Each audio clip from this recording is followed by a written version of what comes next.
Hey guys, today we'll give our thoughts on the final season of Marvel animation, What If? Let's get into it.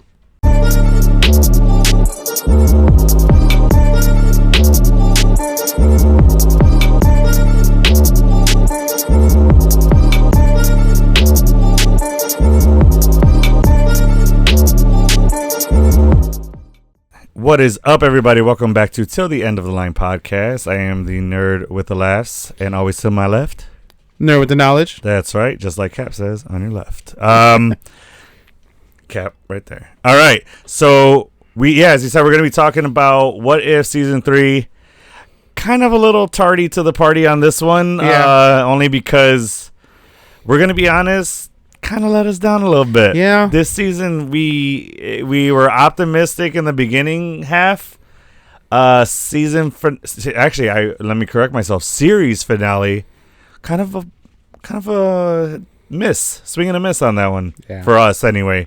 Could have been better. Not to say that it was bad. Yes. We just didn't feel that it was finale worthy, especially series finale worthy. If you're gonna end on a series, it's got to be a really good, memorable ending, and we felt like that one was just mid-season finale worthy at best. You know what I mean? Yep. We will dive into that much more later on in this episode. But first, we have some nerd news.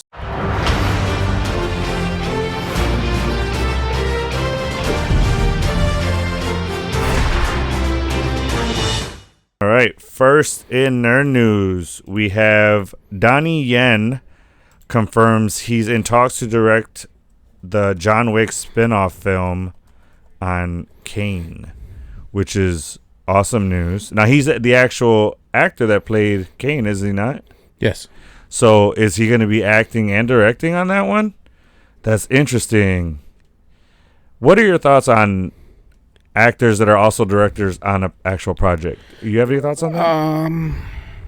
Do you feel like sometimes it works and sometimes it doesn't. Okay. John Krasinski, perfect example of it works. Okay.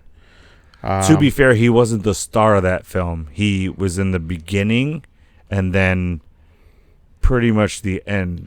Yeah, I think if they have limited roles, yes. But in this film, he would most likely be the star of the film. Yeah. Now, if you were to tell me he's going to be directing Ballerina, then okay. Right. That's because that's another side story. So we'll see. I'm excited for just that movie, period. Yeah, me too. I'm not familiar with Donnie Yen's work as a director. I don't know if I've ever seen any works or if he's even directed any. If any of you know any films that he's directed, please comment. We would love to check him out. Just because I don't know about you, but I'm a big fan of his. Yeah. He will always and forever be Yip Man to me. Mm-hmm. So that's the first bit of news. Next, we have Matt Reeves says that the Batman 2 main villain might surprise us. It might be really surprising, which is kind of gets the bolts and pinwheels turning a little bit as to like who could that be. My thoughts is it was going to be Clayface. Because of the Clayface series that's coming out? Not because of that, just because that's not a villain most people would expect because he's not really normally in the spotlight. Mm-hmm. There is a Clayface series coming out, isn't there? Yeah, so I don't think that's going to be the villain. I forgot about that when I thought that. Who do you think that?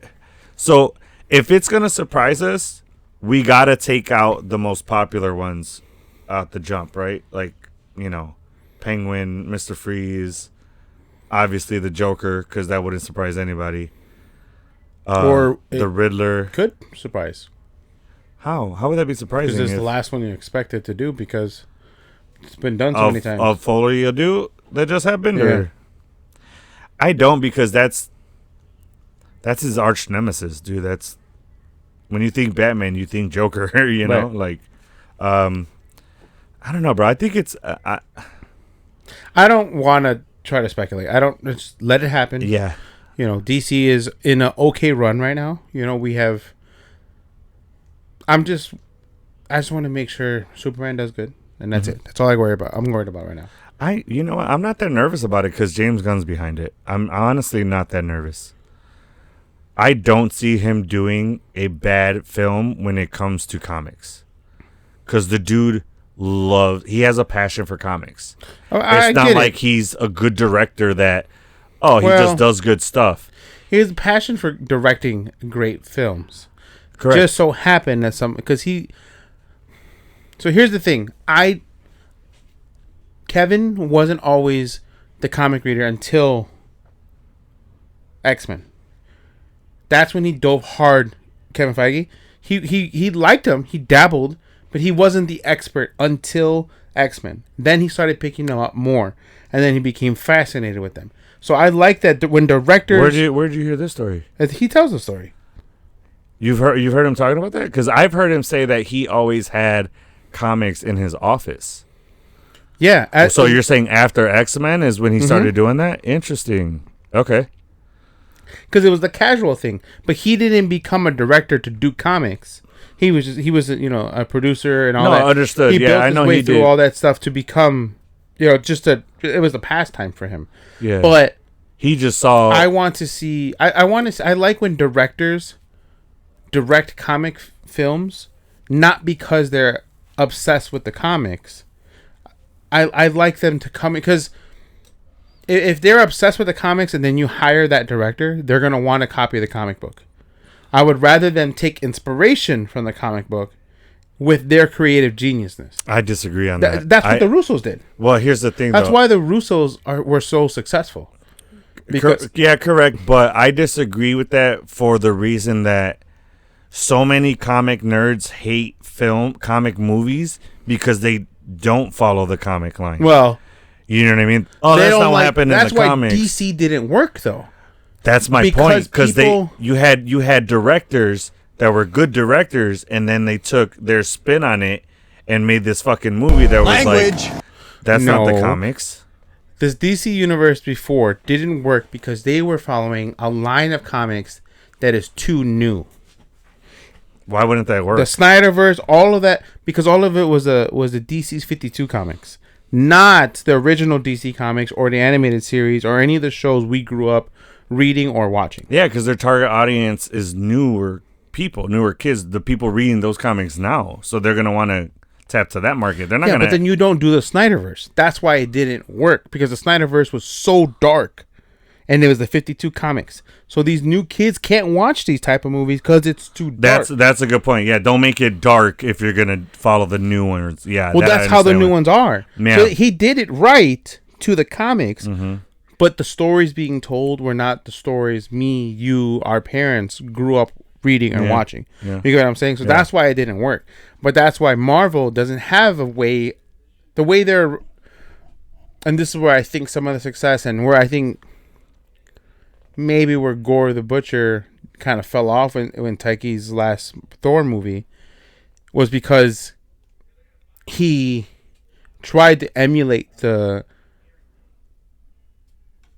comic so much that it just didn't seem enough, because the Null sword comes from Null, or the dark sword.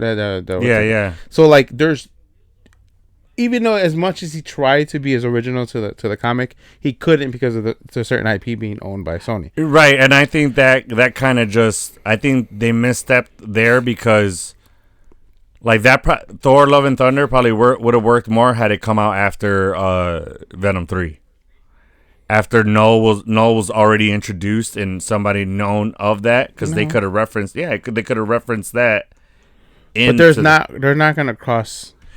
Understand that they're not going to cross, like it's not going to directly come from that, but people will have known who Null is, and then when they see the Null sword, oh, hey, is that what that's from?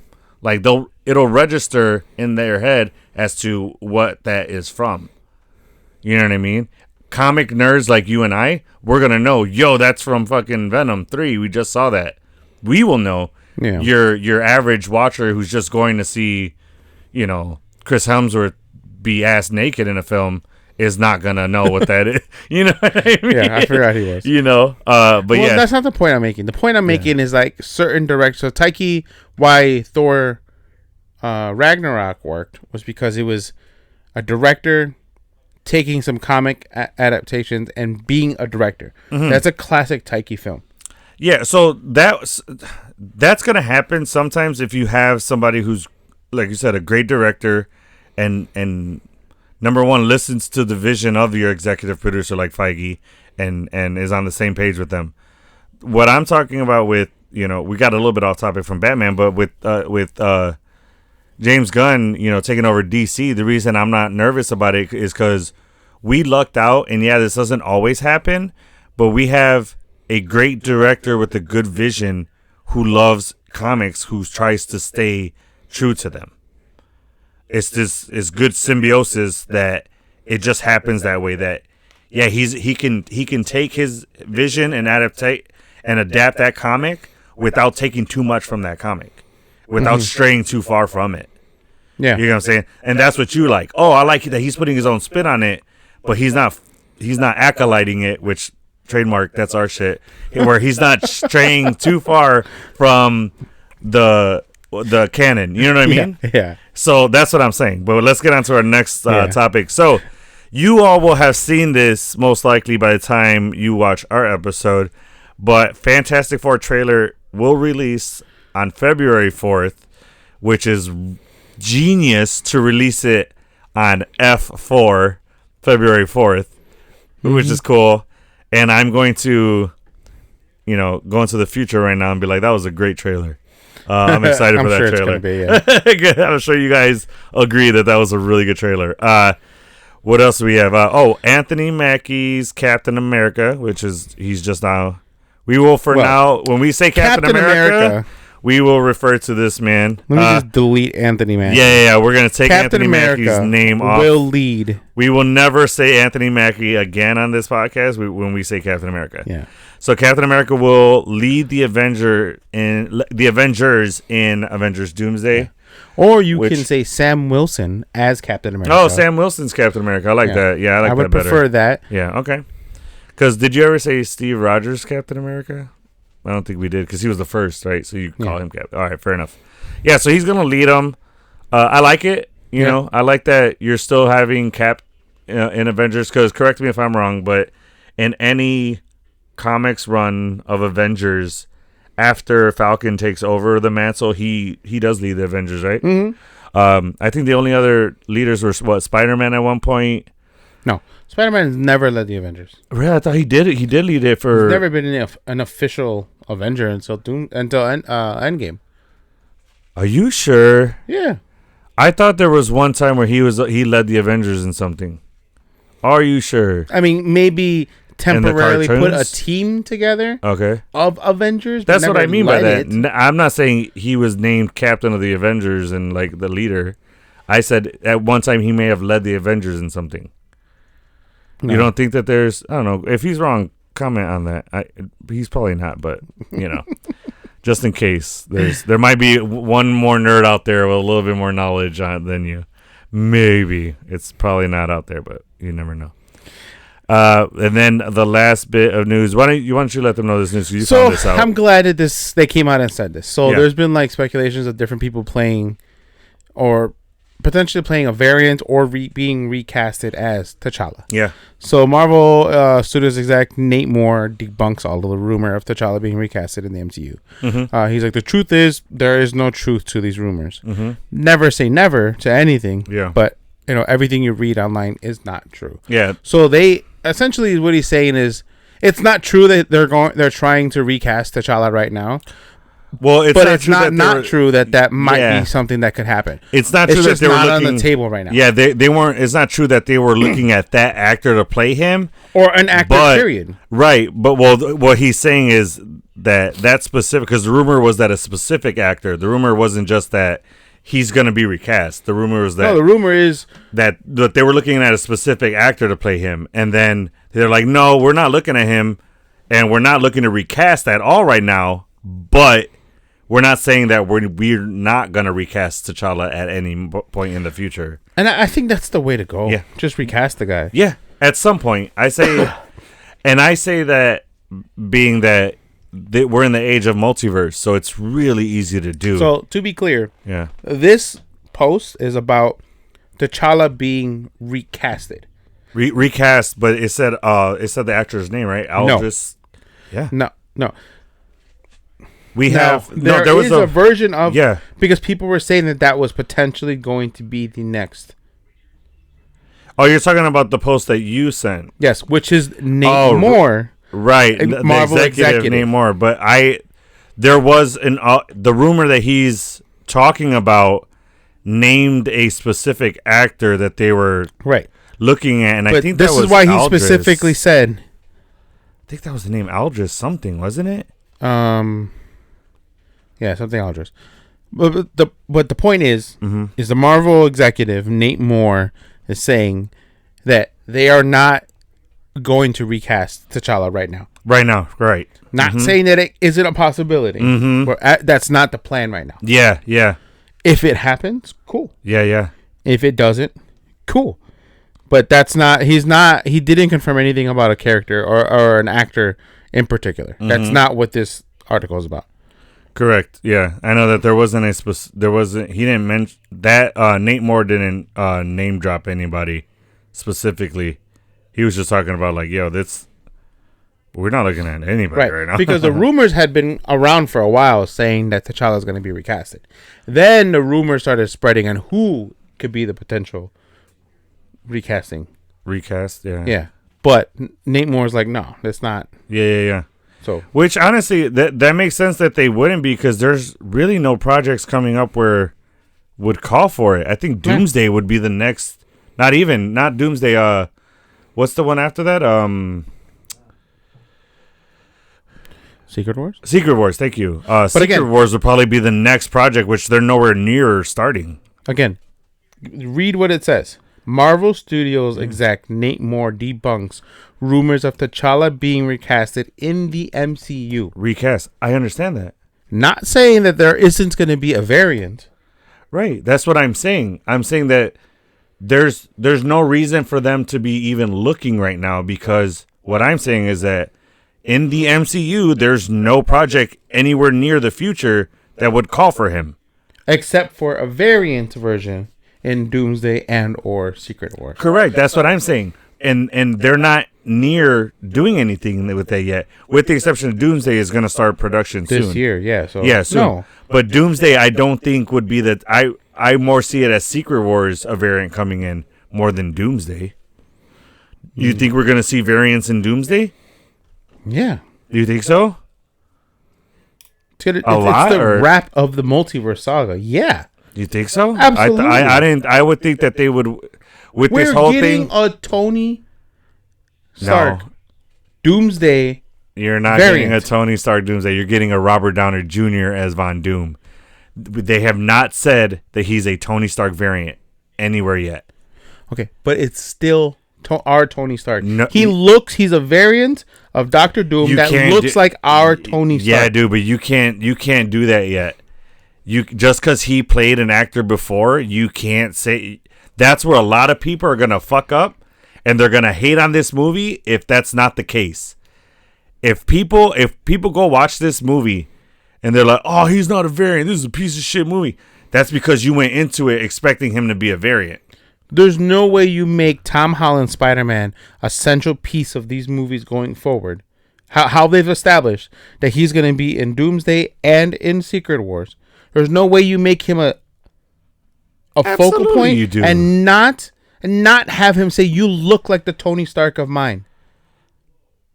There's no version of that happen. I will bet you any money that that's going to happen. Dude, they're making him a central person because he's one of the last remaining people from this big we'll just say, when the MCU was at its peak. Spider-Man. Tom Holland was there with Cap and with Chris Evans, with all these stars that were big. But I'm saying you don't make... Yeah, it's easy to do that, and if that happens, no one's going to be surprised. They'll be like, "You look like my Tony Stark," whatever. Yeah, that's easy to... Honestly, to me, that's kind of a cop-out line to be like, "Oh, it's Robert Downey Jr. playing somebody else. Oh, you look like this person that I knew."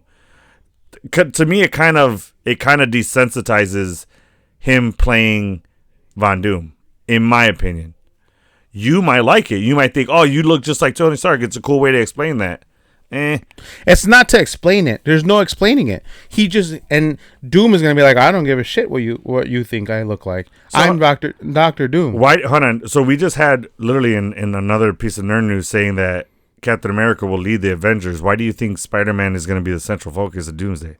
I said he is one of the central focus. He's gonna be in Doomsday, and it doesn't mean like again, Spider-Man never led. Right. Yeah, Avengers. I understand that. So but why do you think he's going to be a central focus in that? Because he might end up being our not Nexus, our anchor beings. Anchor being. I thought Doctor Strange is. It's not. Nobody knows. Nobody knows. Oh, okay. Interesting. Yeah, I don't know. I think that's you then. Because I don't think you've even said that that's confirmed that he's the central focus of Doomsday. Yeah, because it's in his contract. He can't be a small character. Oh my God. No, but it's in his contract to be in the film and have a large role in it, but he ain't going to be the center focus of the film. You don't play. Bro, even Tom Holland is ready to hang up the Spidey suit, bro. He's on his way out. What better way to go out than stopping Victor Von Doom that looks like his? I think that's your fandom, bro. Honestly, it's not fandom. It makes logical sense because he's going to be at odds. They're going to be fighting and Doombots and all this other stuff. And then when it's revealed that this Doom looks like his Tony, he's going to be conflicted. And not one possibility is he'll turn and work with this Doom, or the other alternative is he's going to be conflicted and not know how to put this Doom down because he misses Tony so much from being dead. One of those two ways, I promise you, are going to be one of the options to happen. More often than not, people don't see Doom without his mask, especially heroes that he's fighting. Again, you don't put the mentor of Tony for Tom Holland Spider-Man, Peter Parker, and then give this other guy and not have that interaction happen. It's going to be a huge turning point in the movie. Am I saying that line will not be in the movie? Absolutely not. It's going to be a pivotal point in the movie that's going to change. Will they allude to it? Most likely. It's not going to be an allude to. No, it's going to be a focal point. Here's my thing. You can't say it's going to be because you don't work for Marvel. So you don't know for sure. You say, I seriously think that this is going to be happen. You cannot state facts here if you're not Feige. When I'm right, at the very least, Luis Esposito. When I'm right, you had a right theory. Whoop-de-fucking do. How often are the theories that I don't waver on that like this? It makes no sense. You don't do these things. You would have lost a bet to me because you said what if was gonna have mutants. They did. They didn't air them because of they had mutants in this. Actually, it did have mutants. First off, Storm is a mutant, and she's in this fucking thing. So I said they were going to focal point on the X-Men. You said X-Men, sorry. Correct. You said X-Men. I said that they should have focused on X-Men. I said the wrong word, actually, yeah. You said X-Men were in it. Yes. Which technically Storm is X-Men, but it's not the X-Men. Right. And Jean Grey and Cyclops were both in there. They were background characters, yes, but they were still in it. Yeah. But no, it was Daredevil, wasn't it? You never told me what other scene that they were in. No, they're sitting at the table. That's why. Remember I showed you a still of it, and it looked like it was Daredevil and what's her name? The girl that's in the Daredevil show. What's her name? You know the girl I'm talking about, right? With Foggy and Kate. Karen. It was Daredevil and Karen, and then the other, it looked like they just copy and pasted people to fill in the line. And one of them, I thought you thought was... No, it was confirmed, and other people have covered that it was Jean Grey and Scott. Because the last two, wasn't it Daredevil and Karen? I don't know, but that's not the point. The point is even the director and for season 3 said that they wanted to have more, and they had shot things. Oh, I got another example. Put it together, but because of the delay of movie or of how they were moved, Like they were always an episode behind. So there's episodes that were made and put together. No, that we're about to get into what if, and you could tell that the timing was moved around with certain things, which we'll get to. There's a whole couple episodes. All right, I got another one, and then we can get into what if. Okay. Mephisto. Fucking case closed. Let's go. You were diehard on Mephisto's coming. You think Mephisto's going to be in WandaVision or this and that. Everybody was. Am I wrong though in my statement that you were hard on that theory? You would put money on it, and you were wrong. Yeah. So was the rest of the world. Okay, and the rest of the world was thinking like you. The rest of the world can think that he is a variant of Tony Stark, and he's not. Feige is fucking known. This man made billions off of psyching nerds out. He didn't make billions. Not on WandaVision. No, I'm not saying not WandaVision. But we're talking Marvel has made billions since Iron Man 1. But the MCU has made billions over these years. But Mephisto and Tony Nerd Stark. News over. I'm taking these off. Mephisto and Tony Stark. Mephisto has never actually been introduced yet. Tony Stark has existed, and Robert Downey Jr. played that. Yeah. The caliber of what you're saying is you're comparing apples to oranges right now. Because Mephisto was something we wanted, but this is the reality that he played Tony that died in our universe. Yeah. And is the same face. He said, new mask, same task. Yeah. Didn't say that he... and honestly, because this is real life, and he's saying...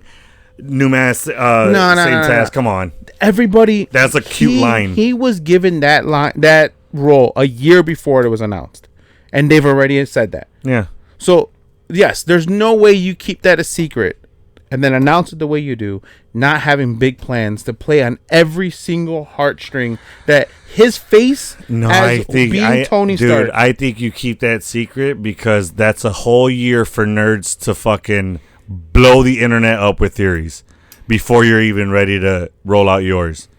Nah. Like, so you're saying you don't believe that Chris Evans isn't going to be Hydra Cap or a variant of Cap? Because he was. Oh, I believe that. I don't care what Chris Evans said. I believe that shit. I think it's happening. Yeah. I'm not believing. Andrew Garfield fucked us. He killed it for everybody. Okay, anything actors say, I don't believe them. You don't assemble essentially the two most iconic characters for the entire first three sagas. Do you want to know what I believe more than he's gonna be a variant of Tony Stark? That they brought Tony. No. They brought RDJ back. No, not a variant. Not a variant of Tony Stark. Sold that he's a variant. Sorry. I misspoke. Not a variant. That Peter Parker is gonna think you look like Tony Stark to me. Yes. I think more that they brought RDJ back and the Russos back because a lot of fans are saying Marvel's trash now and they're trying to reel people back in. I believe that more than I believe they're doing it as far as like, because it's cute to do that and it makes sense, but to spend RDJ ain't cheap now. No, neither are the Russo brothers. Right, to spend all that money on one scene of him going, you look like my old. Yeah, it'll play longer, but you look like an old, my old mentor. Or because there's rumors that Tom Holland that we're gonna see is gonna have the symbiote. Yeah, throughout the Doomsday. Yeah. And so he might be on that team. Oh, you're saying that to go dark and go with Doom? Yeah. Like the symbiote might take him dark. There's a lot of groundwork that's a good this theory. Happening. Dude, am I saying your theory is shit? Absolutely not. I get it, and I want that to be the case. My whole thing is that I'm not putting stock into that yet. Until we start seeing or hearing shit more closer to that, from other sources, I will be on that train. But it's a fantastic theory. It's really good, and I hope fucking either somebody has your same brain waves and shit like that and is thinking that, and I hope you get hired at Marvel. I mean, it sounds for good cinema. It does. It's so why good. Why wouldn't you again? Now, it's so good. Was that the main factor to pull on the string of just Tom Holland? No. if Steve Rogers is coming back and he's gonna play a variant, if we have Tom Holland who had that relationship with Tony, it makes more sense if more of those actors from old are there. Yeah, and if the original Johansson's supposed Scarlett's to come back. Dead, like as of right now, let's not speculate. As of right now, what is it? Half of the Avengers are the original 6 are dead in the MCU. Yeah, literally, there were 6 members. 3 of them are gone now. One of them's fucking about to retire. He's got a hearing aid. Thor's got a daughter now. He's got to get a babysitter to go fucking do anything. And Hulk, we've got Red Hulk and Hulkling about to take over. So it's just like, had this come out like Endgame times, dude, when the original 6 were still popping and like out there fighting still, I'm with you and I'm backing you up. Had Doom, had RDJ playing Doom around Endgame times, like let's say Iron Man dies earlier, and then the original 6 are still alive. Well, the original 5 are still alive. 5 out of the 6 are still alive, and then he comes back in Endgame and he's the bad instead of Thanos. Yeah, I'm on your train, dude. I'm like, hell yeah, because that plays more to the total story rather than one storyline in Doomsday. Because let's be honest, if Peter's like, you remind me of my old mentor, you look just like my old mentor, Tony Stark, and he's like, I don't care who I look like, kid. That's really only Spider-Man's storyline at that point on. Who else is gonna say that? Everyone else, but Anthony Mackie, maybe. Yeah. Who else? If Wanda, if it's our Wanda that's still alive, there's gonna be so many versions. That might be a stretch because we don't know if it's our Wanda. And then Clint Barton ain't gonna be in Doomsday. Kate Bishop. If there's a Hawkeye in Doomsday, it's Kate Bishop. I'll put money on that. Hawkeye's barely getting a season 2, so it's like we might not even see Clint in that a lot. Mm-hmm. He's got really bad injuries because of the accident. Yeah, I'm aware. So like, if not, it's gonna be heavy stunt double actors. Ant-Man, all of them know the OG Tony and what he looks like. Pepper. Yeah. There's no way they don't pull on that string for everybody and have conflicted views. Again, we got to get off this topic, but again, in no way am I disagreeing with your theory, and I'm not on board with your theory, hands down. I just don't think that's going to be the center focus point of Doomsday. I didn't say that. Well, you said Spider-Man is going to be the center point of Doomsday. Right, so that's part of his story. How he got the symbiote, how he might be a anchor being, how he's might switch to the other side and turn the tides for the bad, and Doom's thing. Like, yes, it's going to be part, but himself is one of the focal points of these next 3 Avenger movies. Right, but then that really only my whole point is that really only follows his storyline, and I think no. Because it's gonna follow other people. Strange is gonna come back into play, and obviously Tony, not Tony, but RDJ as Doom. Let's play out one scene for me real quick, and I really do want to get to the topic, but I agree with you. That's gonna affect Spider-Man the most. It's gonna tear his heart apart, right? Mm-hmm. It's probably gonna have him pull his punches with Doom, but Sam Wilson being who he is, the logical, methodical person, he's going to be the guy telling Peter, that's not your Tony. Yeah, absolutely he will be. So that's not going to really affect anybody else. Everybody else is going to see bullshit. That ain't Tony. Oh, they're not going to see bullshit, but they're going to be conflicted. Like, wait, what is going on? No, they're going to see it. They're going to be like, Peter, that's not your Tony. You know what I mean? I think if anyone, Sam would be that person. Yeah. Yeah. And Sam is great. He's a Captain America. He's great in getting a team on his bandwagon and on his thoughts. He turned Bucky around, dude. You know how hard that is to do? Yeah. He turned a Winter Soldier with fucking hypnosis in his brain around. He turned him around. No, I mean, I agree with that 100%. Mm-hmm. Yes, who would it affect the most? I want this theory probably as bad as you do. I'm just not putting 100% faith in it. You know what I mean? I'm put it to you this way. I'm reserving my hopes on that one. Let us know if you guys are on his. If they don't follow it, then whatever they offer has to be amazing. True. It has to. It has to fucking. It might let you. You got to prepare yourself too for it to let you down. I'm gonna be honest with you, man. You got to. I don't see the Russo brothers doing this. You don't pay them that money. You don't bring back RDJ. You don't bring back. I think you do, Chris because Evans. The Russo brothers are amazing, bro. They are. You spend money on the Russos, especially what they did for your MCU. That's what I'm saying. You don't spend that money and not expect the same caliber, or not higher caliber than Infinity War, Endgame, Winter Soldier, and Civil War. True. You know what I mean? Yeah. That's why I don't understand why they were never always in the running to do this. They even said they would love to come back for Secret Wars. Oh, yeah. You know? Yeah, of course they do. They said it before they even finished Infinity War. Yeah.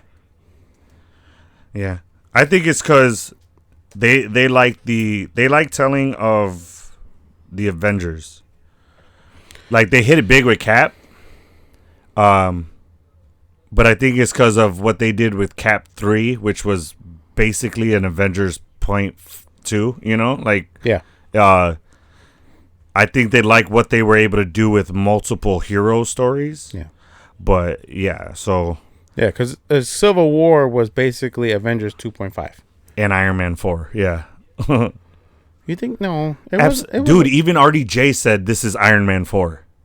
You think so? I saw an article saying RDJ considers Cap 3 Iron Man 4. He said it.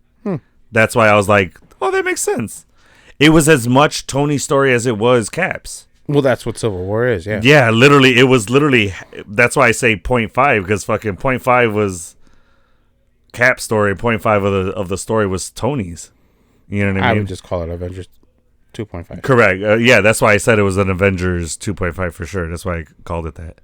But let's get into our topic of the day. Yeah, but before, make sure you guys like and subscribe and click the notification bell to keep up with the latest of nerd news. Make sure and our to arguing do that. And bullshit. Yeah, make sure to see more rants and debates like that. Oh, look at that. Is it right behind you? It caught, yeah. Your chair's going to be nerd now.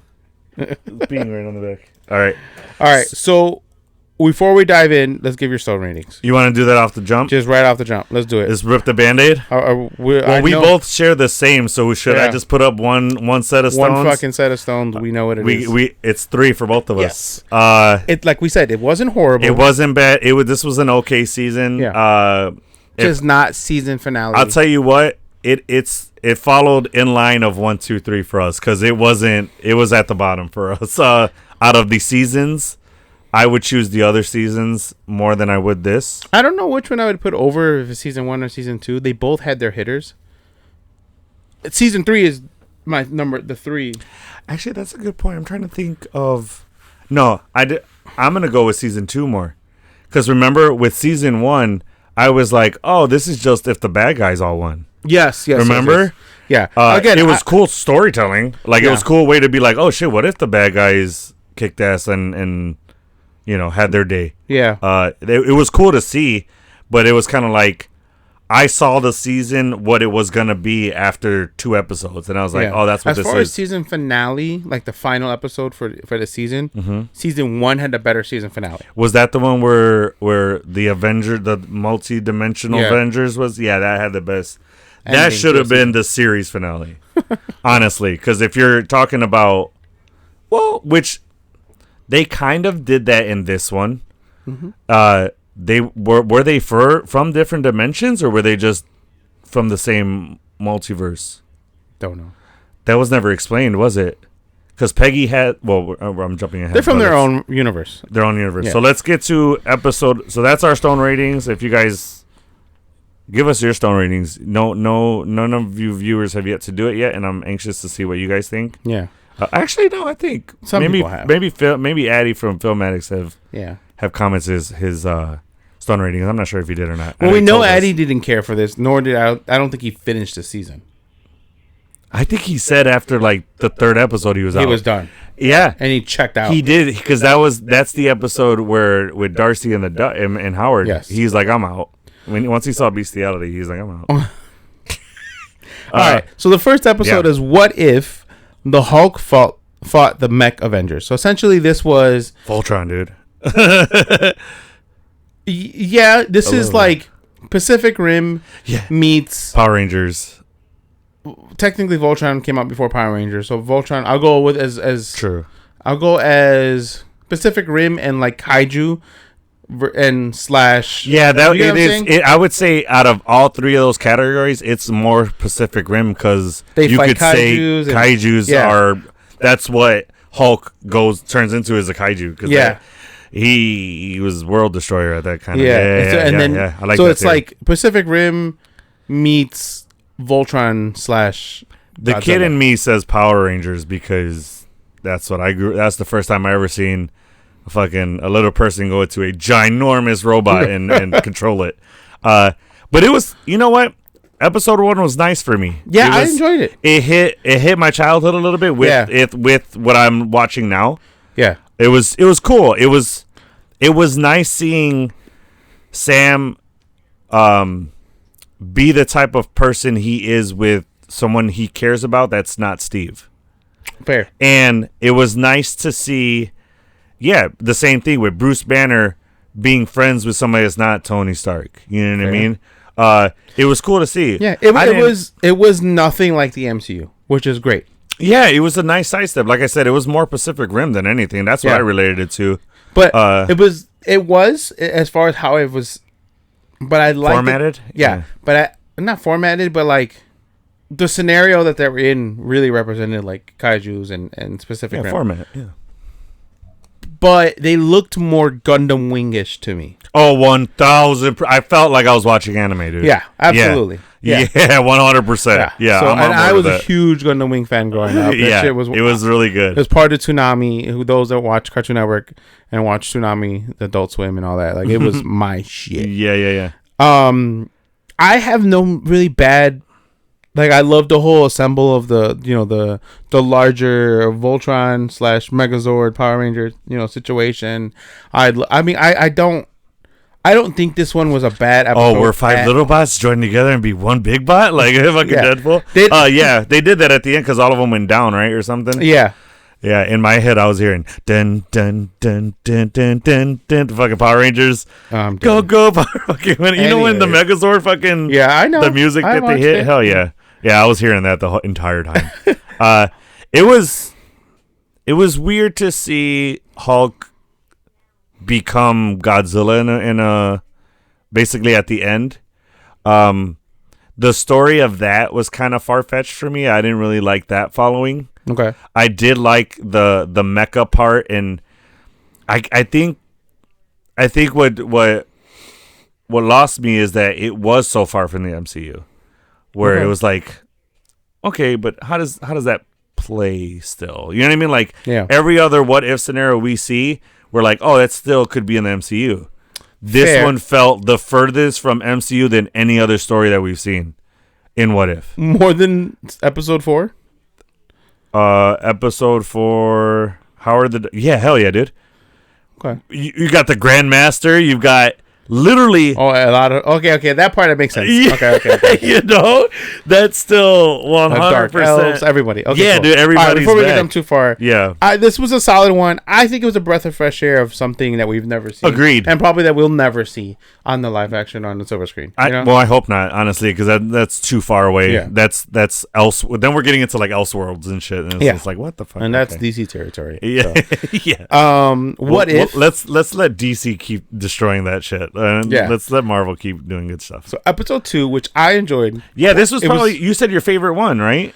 Was it? When it aired, you're like, this is my favorite one so far. To be fair, it was only 2 episodes, but you're like, I really like this one. Yeah, it was cool. It was nice to see Jarvis back. Well, anyway, so the name of it is called What If Agatha Went to Hollywood? Yeah. It played on Eternals heavily. Yes. But it played on what we were fed from Agatha all along. And that, she's like, that she was based off of me.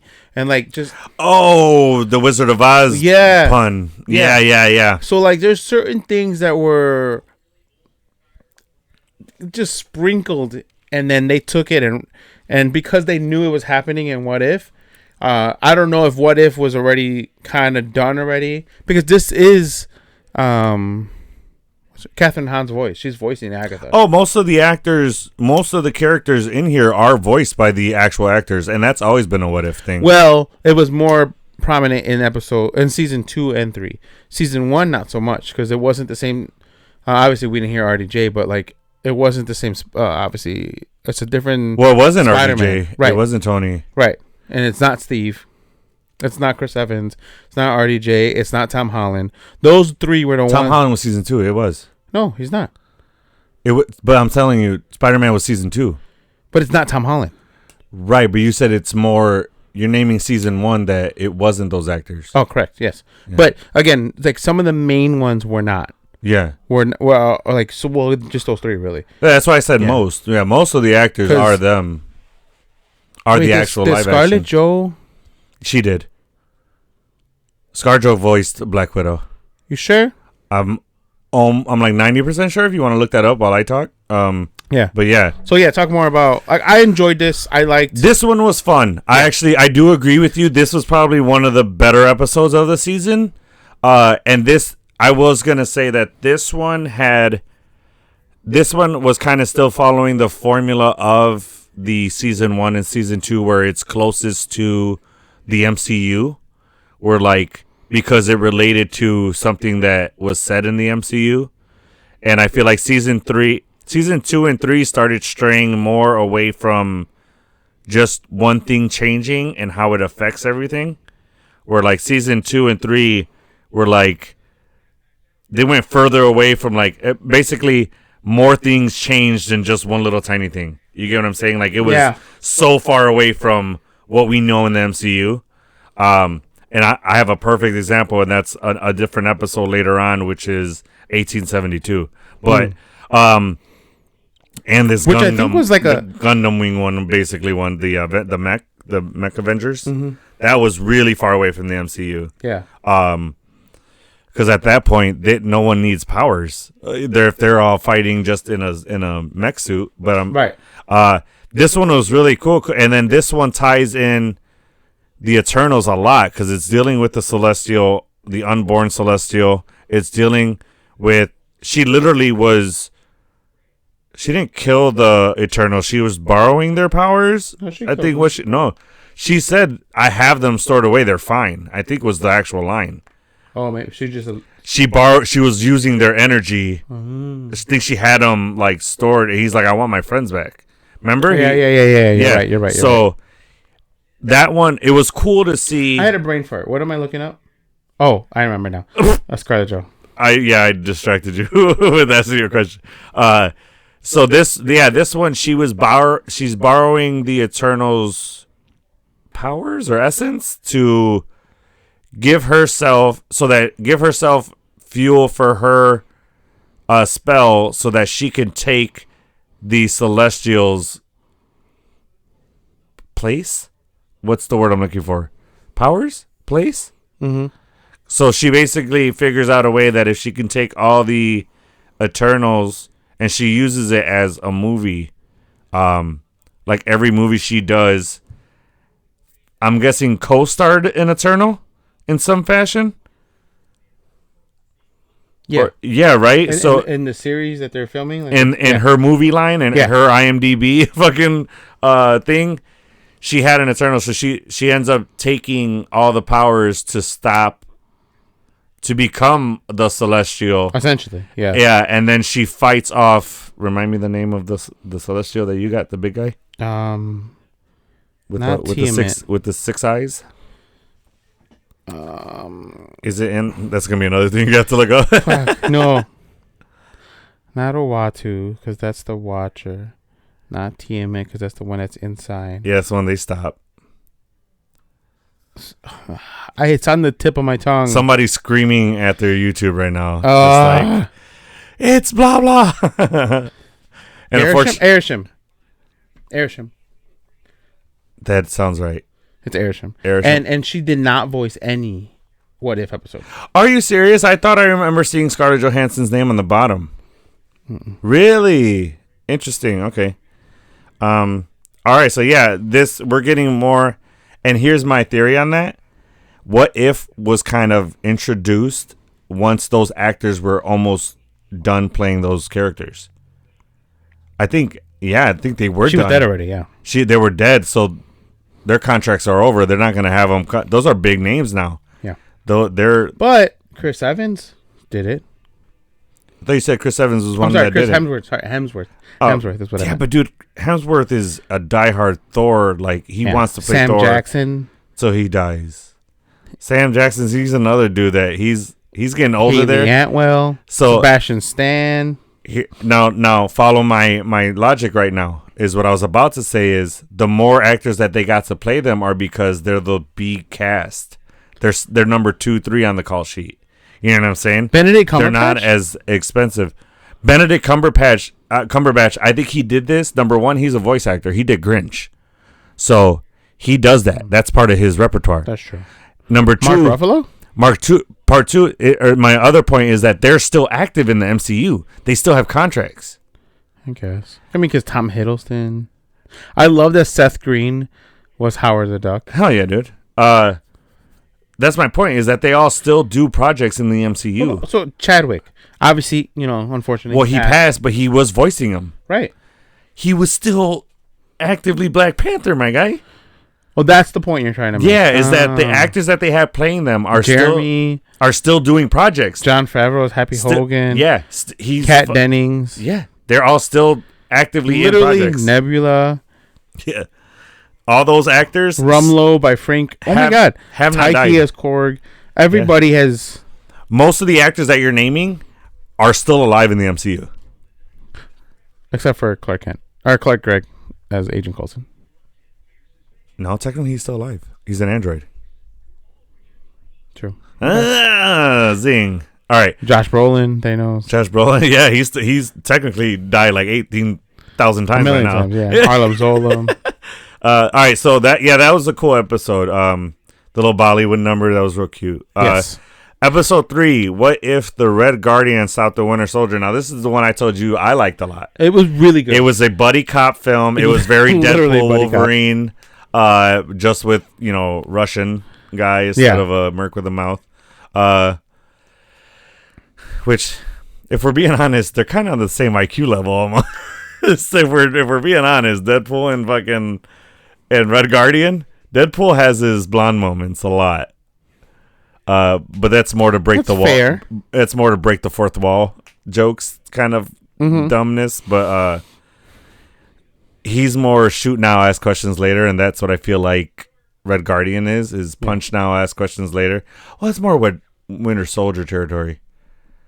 No, I think both of them, right? Yeah. You could kind of say both. And because Alexei wants to prove himself. He has this. He wants to be the Captain America of Russia. He has this chip on his shoulder that he's always living in the shadow of Cap. Of Cap, yeah. Yeah. So no, you're right. That's accurate for him too. Okay. Yeah. So this one was really cool, and we had talked off air about this, but I think it was cool to pair them two up, and I like that Alexei stopped him from going into the hypnosis at the end. Mm-hmm. It was a cool way to see him because we kind of saw they tried to show that side of him in Black Widow. Yep. Like with Alexei. Or not Alexei,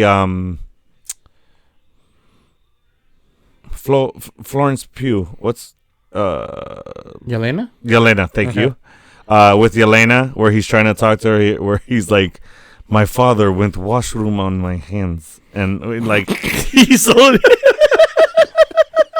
know what I mean? Like he's trying hard to be sincere, but just dumb as fuck about it.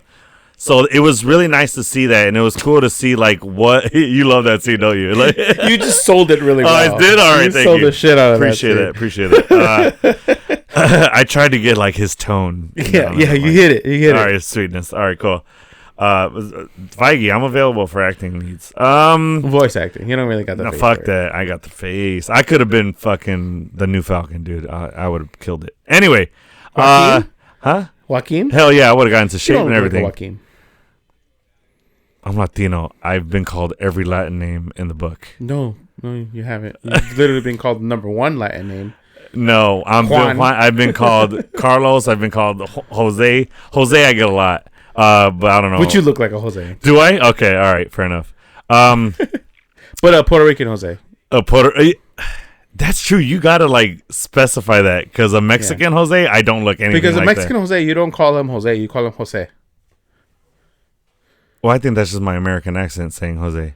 Because in like if you were to say it, Boricuas would say Jose too. Puerto Ricans would say it like that too. I promise you. Well, I get you, but I get what you're saying. You're if American, I'm saying a Mexican, Rican. If I'm talking about Jose, that's a Mexican. You say it with the accent. I get you. So yeah, it was cool. It was nice to see that, and we saw who. We got Nick Fury in that one, right? Not Nick. We got what the hell's Giant Man? What the hell's his name? Oh, Giant Man. Yeah, Lawrence Fishburne. Yeah, that's who. Because I was thinking like a Shield agent. Was he playing Shield agent? I don't know if he was a Shield agent, but he was an agent of some sort. Oh, Bill Foster is what. Bill Foster, yeah. Goliath is what it was. Goliath is the name. He was Giant. Giant Man is Hank Pym and Scott Lang. No, Scott Lang. Hank Pym didn't ever win Giant, did he? Mm-hmm. Did he? Mm-hmm. I thought Scott Lang was the only one to do that. No, he was the first one. Hank Pym was. Because remember in Ant-Man, he was like, I think I could get this thing to go. Oh no, he was talking about going smaller. Right, the MCU is different. The original Hank Pym. Fair point. From the comic books, Hank Pym, he's actually the one that creates Ultron, not Tony. We so heavily favor the MCU here. That's my default setting. You're heavily favor. No, because we don't cover certain comic book issues. We cover MCU stuff. But I'm true to the origin. I know you where it comes from. Right, and that's why I say my default is just to talk about MCU because that's what we mostly discuss. I always forget to go back to comics. So I am that to my core. Just how I know what a dingle hopper is, and if you guys don't, I'm gonna kill you. Dingle hopper. Do you know what a dingle hopper is? Answer it. Yeah, there's Well, are you thinking of Dingleberry? No, he doesn't know what a dingle hopper is. I don't. All right, Addy, help me out here. Put this in the comments. I'm not gonna tell him what a dingle hopper is. All right, and I'm gonna send him the clip, and he's gonna shoot himself in the foot about it. I guess. Dinglehopper, what the fuck? The only dingle I've ever heard of is Dingleberry. Yeah, and I hope you don't have dingleberries. I don't, but I know what that is. Yeah, I shaved my hair, so I can't have dingleberries. TMI, our people do not want to hear that. They've literally thrown up all over their keyboards right now. How do you not know what a dinglehopper is?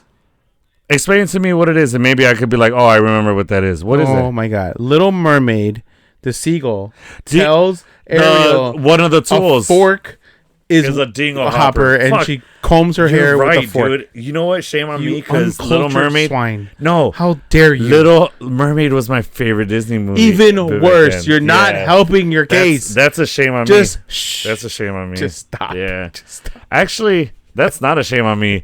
You're in your mid-30s. Why do you still know that? I have daughters, and I have. That's not an excuse because that Little Mermaid is old, sir. Yeah, and Sophia loves Ariel. See, my daughter. Little Mermaid isn't one of her favorites, so she doesn't watch that. You're failing as a father. No, I'm not. I can't force her to like what I like. You do. My God. Sit down. You're grounded. Poor Sophia. Watch Little Mermaid right now. You winter soldiered her into liking fucking Little Mermaid. Oh my God. Yeah, exactly. That's why when I say I have gizmos and gadgets aplenty. Are you like fucking Dinglehopper, Sebastian?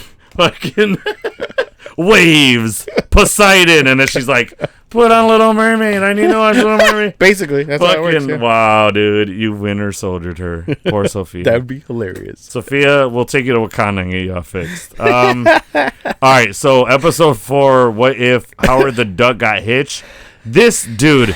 This episode was wild. I'm halfway through. I'm like, what am I watching? It was wild, but I enjoyed it. It was funny. Kat Dennings is fucking hilarious. She doesn't miss, in my opinion. And Josh, Seth Rogen? Seth Rogen. He played Howard the Duck. We just said that. No, not Seth Rogen. Josh, You just said Seth Rogen. I did not. I'm going to rewind this, and I'm going to send you the clip. I did not. Bro. What the hell is his name? Josh something. I just sent his Seth Green. Sorry, Seth Green is what I meant to say. Oh, what did I say? Seth Rogen? Yeah. Oh, okay. Yeah. I don't know why I said Josh. So you're wrong, right 100%. I was close. I said Seth Green. You were wrong 100%, and I was close. When I said Josh, yes. You said Josh. When I said Josh, yes. I was close. I got the first name right. I know I said Seth Green because I read it from IMDb. I got 0.5 of that right. yes, you did. Seth Green, yeah. So I love that where he's reading and the dude from Family Guy, and then the other guy's reading as as Star Wars, as Luke and Darth Vader. That's so good. It's so good. Animaniacs voice versus was it Chris. Or was it Pinky from? Oh, was it? It sounded Animaniacs to me. It gave me that same vibe, but I thought it might have been Pinky from Pinky. You might be right. Yeah, because it's similar voices. Yeah, that high pitch. Actually, I think he's the same actor that played voices. I'm sure he is. He's an amazing animated voice actor, and he gets some crazy pitches. That's funny, and that was a really funny skit. But the way he uses Chris to be like, "You're not my father," he couldn't hold it in, dude. No, it wasn't him. It was the other dude playing Pinky. Could not hold it together.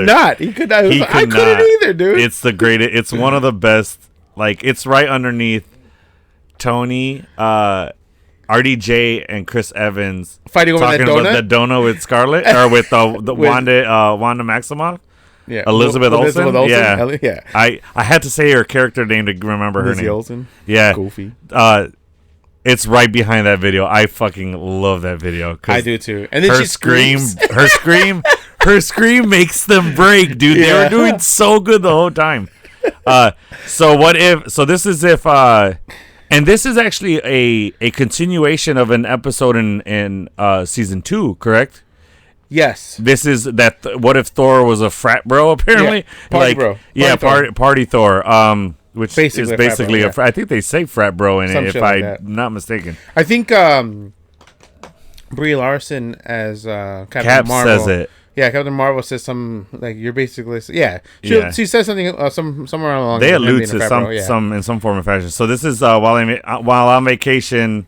Howard the Duck and Darcy Lewis face dangerous factions from across the universe. Yeah. So sorry, I forgot to say Winter Soldier, Red Guardian was what if the Red Guardian sorry. The synopsis for that is the Red Guardian interferes with the Winter Soldier mission to kill Howard Stark. So that one was if Howard and Tony's parents never died. Right. Cuz he stops Winter Soldier from killing him. And that's probably another reason why I really liked it, cuz they were following the formula from like 1 and 2. Mm-hmm. Whereas, like, what if one thing changed from a crucial point? Yeah. So this one they get, So, Darcy and Howard the Duck get married, and the whole episode is about they have a baby together. Well, she lays an egg, apparently. So she lays an egg, which means we found out a lot about Darcy, and she's into bestiality. And as we said before, she's into ducking around. So, oh God, that's so good. We listen and we don't judge here at Till the End of the Line podcast. Do you think he cracks when he comes? Bruh. All right. Come on. Stop the camera. Regs, that's for you. That's for you, Regs. If you're watching that was for you. We're done on this. We've reached the end of the line again. No, like, quack. Don't do the quack, dude. Don't do the quack. Oh my God. So he's quacking her cheeks? He's quacking her cheeks. There it goes. Ayo. Zing. Oh man, I'm awake now. We gotta stop. No more yawning. We gotta stop because you're gonna keep going. And it's gonna be 30 minutes of just duck puns on this episode. Goodness. I've been on a roll, dude. So Sophia had to read this poem in Spanish the other day for some. It was a competition, and she had to memorize it. And I was like, so worst case scenario, like, cause she kind of last minute tried to like really memorize it. So she could have performed a bit better, but she did a good job. She still got 3rd place, and but she could have easily taken first had she taken some extra time. So I was like, what if you just do, because it's for was it a spelling bee or something? What was that? No, it was a heritage, something about Hispanic heritage. I forget what the event was called, but anyways, so she read a poem in Spanish completely. She had to memorize it. So how are you on a roll with this story? So I go worst case scenario, you can just tell dad jokes that are related to being Hispanic. And she's like, really? Like what? I was like, what did the tortilla say to the arrachera? I don't know. Let's talk about it. That is not joke of the day. No, it's not. Don't confuse that crappy one with joke of the day. What does an avocado say when we're not doing joke of the day today? What does an avocado say when it's surprised? You scared the pit out of me? Holy guacamole. Mine was better. Let's go. I don't care what you say if I was better. Yeah, scared the pit out of me. Yeah. So this one, Howard. So she lays an egg, and turns out did she lay an egg or did she conceive on the alignment? What? The spatial alignment of the planets. That's when she laid the egg, correct? Oh, I think all of it had to do with each other. With that, right? Yeah. So everybody or there's like a prophecy, or everybody knows that if something is born with that in effect, with the planetary alignments, that's going to be a powerful being. It's some kind of like lore or something. Yeah. So everybody winds up being after this egg, which first, what's his name? Not Hank. Goliath. Bring his name back up. Something. He Dr. Foster. Yeah. He's the first one who says, hey, let's keep the egg in our custody and blah blah blah. Well, and then they win a getaway trip or something to like a cruise. But it's an intergalactic. It's an invitation from a cruise line, but it's an intergalactic cruise line, basically. Yeah, and I think it reminded me of Fifth Element. Not the Collector. Yes, it did. Not the Collector. Grandmaster. The Grandmaster. Yes. Yeah. So he's throwing this big, party as he loves to do. But it's a Fugazi to get them there, because he wants the egg. Mm-hmm. Yeah. And if you guys don't know what Fugazi is, it's a rope-a-dope for older folks. What else can we say? It's a rope-a-dope. Yeah, it's a red herring, if you will. It's a fake out. All right, it's a lie. It's a total come here for this, but we really want to do this. They were gonna fucking cook their egg, dude. Yeah. That's all he wanted to do was to have this amazing... That's basically what veal is, isn't it? Not veal is unborn cow. That's what veal is. Unborn? Correct. When a cow is pregnant, you take the baby out. You basically miscarriage a cow, and that's what. We're changing the subject. Hey, we're on top. I'm on topic. I'm not crazy out of place because that's what they were trying to do with this egg. They were trying to crack it and kill it before it incubates. Are you looking at what veal is?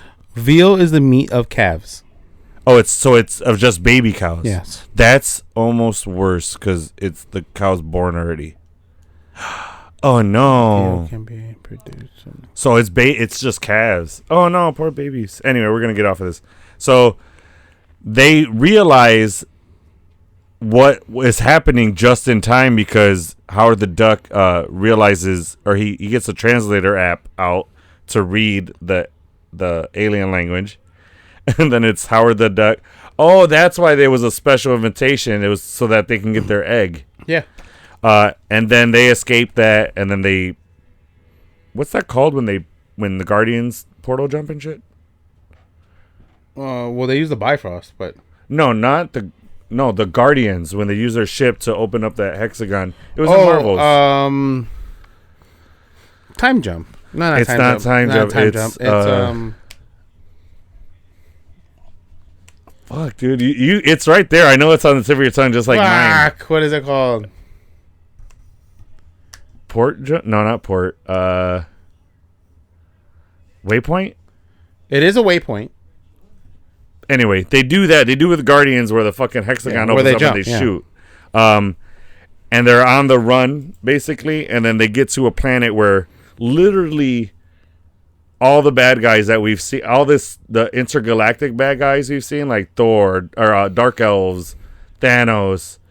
Dude, that was really funny when the Black Order lands and then they call Thanos down, and he's like, "You called me down here for an egg?" He's like, "It's supposed to be powerful." Like, they were so scared. Yeah. That was a nice little comedy break.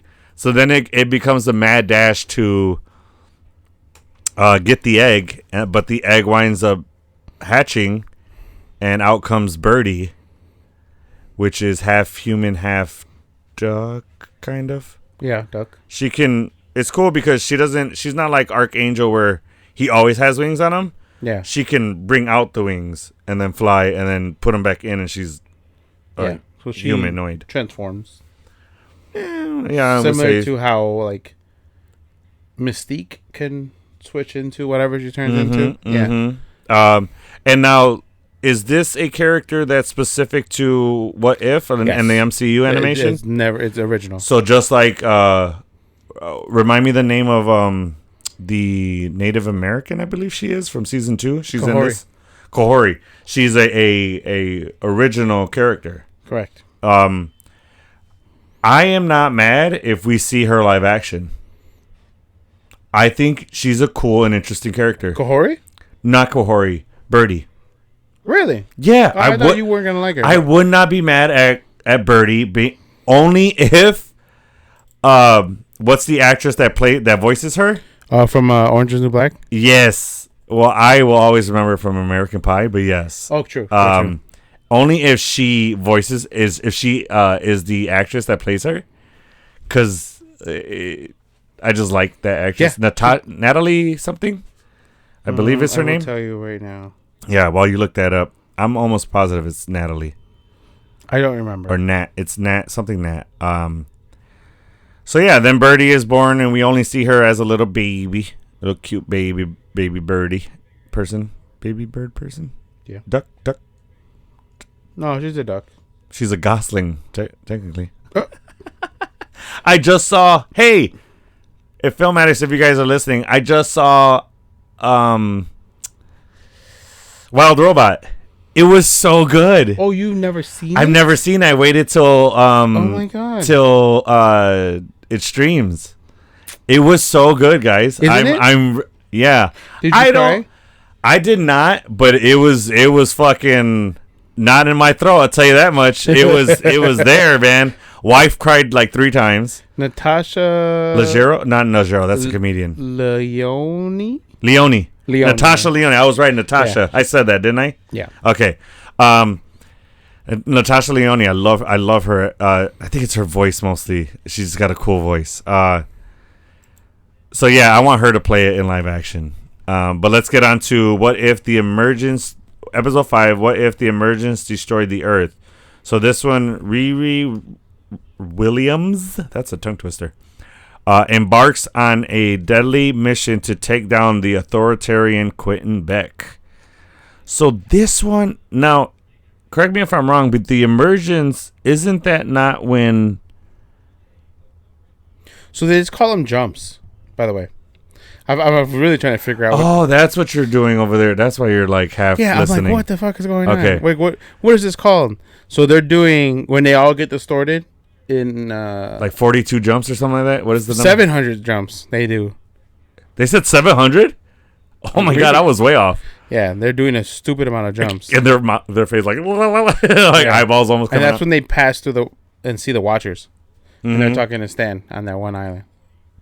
Which I'm glad you brought that up right now, because there's speculation. I know, shout out to New Rockstars. I think they speculated that these Watchers that we see in this season might be those Watchers that we saw talking to Stan Lee. Absolutely are. Yeah, dude. Absolutely they are. So they that's are the elder ones, not Owatu, the one Jeffrey Wright's Watcher. Yeah, correct. No, that's what I'm talking about. Those 3 are... And are we saying that Stan Lee was a Watcher too, or no? No, I think he's just an informant. The Watchers have CIs. Basically. That's fucking hilarious. Why do you need CIs when you see everything, you fucks? All right. Well, because... Confidential informants are for the cops because they can't see what's happening in the gang world or in the underground world of crime. But they see certain things, but they're watching it. Now, Stan Lee was living it. Right, but why would they need to be informed on what he's doing if they can see it? But it might not play out because they're seeing it from afar. He's living it. That's how I see it. And he becomes. I would love for him to be the one above all. That'd be dope if they give him a tribute. But or maybe they're just saying like, what do you get? Like, what's your perspective of what happened? Maybe. Yeah. Okay. Yeah. That's what I'm saying. Yeah, he's seeing it because he's living it. Yeah. Versus they're just living it. They're just watching it play out. So the emergence is when the Celestial is born, right? Correct. Okay. The only thing that lost me on this episode is we can't still survive if the planet destroys, right? Well, we don't know because in this next in episode 5, that's what happens. That's what I'm saying. That's the only thing that lost me on this. I'm like, hear me out. This isn't the first time we've seen this. Because if you Shield, yes, Shield season, yes, and I get that. We don't know how strong the Earth's atmosphere, and after a large explosion like this, how it would terraform itself. Because even though we're a planet, Earth is kind of a living organism. Oh, 1,000%. You get what I'm saying? 1,000%. So I'm not saying it's sentient either, but it's 100% not, but it's still living. Yeah. Right. So I think it would evolve at some point. You know what I mean? I mean, I'm no astrophysicist, but I would just... I don't even think that's the right term to use for this, but okay. How would astrophysicist who deals with the solar system is basically what... what's the black guy? Neil deGrasse Tyson? Yeah. Literally what he is. Uh-huh. How is that not... would be the expert on a planetary body exploding and still being able to sustain life? Because we're talking about fiction and that's why I said being blowing this. That's why I said I'm not an astrophysicist, so I don't know if a planet can survive and keep its atmosphere. I'm talking about the logistics or the science behind it. The science behind it. How? I don't know if a planet. I'm not saying. I don't think a celestial can destroy a planet. I'm not talking about that. I'm talking about I don't know if a planet can sustain its atmosphere after being exploded, because when a sun swallows up a planet, it takes it in stages. It sucks out the atmosphere first, and then it eats it. It takes it in stages. Yeah. So that's why I was just like, because this whole thing is like Riri's still alive, Quentin Beck's still alive. There's still human race. There's still people living on big ass chunks of Earth floating. Mm-hmm. So I'm like, but I did like it. I like seeing Riri Williams, seeing what she can do. Yes. Now, hear me out. Quentin Beck is the bad guy. And the biggest takeaway from this is that we were supposed to have had Ironheart already. Yeah. So I feel like this Riri episode would have hit better. Riri Williams it's so close to saying wee wee. You know what I'm saying? You almost did it right now. You're like, no, you almost did it. Are you just thinking about what happened? No. Because you had like a W twinge on your Riri right now. That's on my wee. On your Riri, I said. On the what? You said it. Nah, but yeah. So and I'm glad you brought that up, because that also would explain the next episode, which is they're back to back. What if 1872, the legendary Shang-Chi and Kate Bishop searched the hood in the Old West? Right. The hood is going to be in Ironheart. Correct. So that would have explained these both two episodes, and I think, and I don't think this is What If's problem. I think it's Ironheart being delayed so far. Yeah. The Ironheart got delayed so much as to, I think, why it messed up with What If. It's like, yo, we already wrote this. Yeah, because I'll tell you this much. There's a lot of people that don't really know much about Riri. You see what I'm saying? You did it right now. I did right now. You said Riri. Riri. Riri. And not a lot of people know about Red Hood. Bro, you know how we do J-Lo? The Hood. You know how we do J-Lo? Because it's Jennifer Lopez? That could be her nickname. R-I-W-I. Are the first two letters of both her first and her last name. So you could shorten her name to be Riri. It plays. Her last name is Williams, dude. Come on, people. You know I'm right. Riri is her new name. All right. I thought it was pretty cool. Quentin to take over the White Vision, having the White Vision be his muscle essentially, and which, let's be honest, that's what Sword wanted to do. Yes. This is cataracts right here. Yeah. Bad vision. Absolutely. Yeah. Agreed. And it's crazy that it's Quentin Beck. You know what I mean? And this is the first Mysterio, crossover from the Sony universe into the MCU. Right. Not Sony project related. No, I wouldn't say that because Far From Home is MCU. It's not Sony. No, Far From Home is co-produced with... It's a Sony production. Yeah. They're the ones that... The narrative gets changed and there's a lot more creative control coming from Marvel. But it is a Sony picture. It's a Marvel Studios comes up. They're the head production company. It might be like licensed. And why isn't all of them on Disney Plus? They are. They're not. Far From Home's on. Since when? Homecoming's on. Homecoming, yes. And but not No Way Home. The third one has not been put on yet. But my point is, Far From Home is, and that's the one with Quentin Beck in it. Right. I hear what you're saying, but they're not.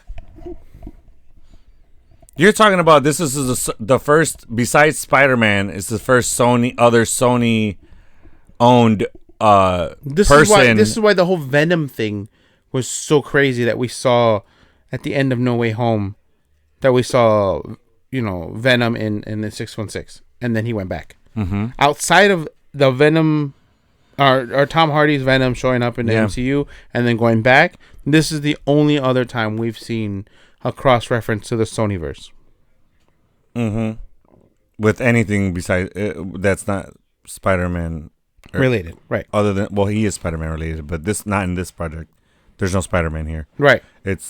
I will agree that this is the first time we see Mysterio or Quentin Beck without Spider-Man or a Spider-Man IP, not including Spider-Man. Yeah, not including Spider-Man. Correct. Yeah. Other than Venom. But it was Tom Holland was in that movie. It was his movie. No, I meant Venom has his own project outside of Spider-Man, and he's IP. Right, but it's not. Venom is a Spider-Man IP. That's my point. You're saying aside that doesn't have Spider-Man in it. The first all three pictures don't have Spider-Man in it of Venom, of the movie Venom. Right, but neither did Morbius. Neither. Right, yeah. But you're saying that's the Sonyverse. Yeah. Outside you're talking about Marvel, Marvel Studios, and MCU. Yeah. Because he's technically Venom was in the MCU with Tom Holland's movie, but also still being part of the Sonyverse. Yeah, this is the first time an MCU project has the Spider-Man IP. Mm-hmm. Yeah, you're right. Yeah. So the Quentin Beck is the other person. Yeah. Why did they let them use Quentin Beck? Of all people that could have been this, it could have been a Doom, a Doombot or a Doom, it could have been Kang, which we'll get to, but why Quentin? I think because he's the closest to do with technology like Riri is. Outside of Tony? Outside of Tony. Had you gone Iron Man went bad? That makes sense because he worked for Tony and he has the Avengers. He's the connection to Iron Man. And she's the new Iron Man. Oh, yeah, he's the connection to Iron Man. That makes more sense now. Yeah, we just fucking figured out Blue's Clues. So,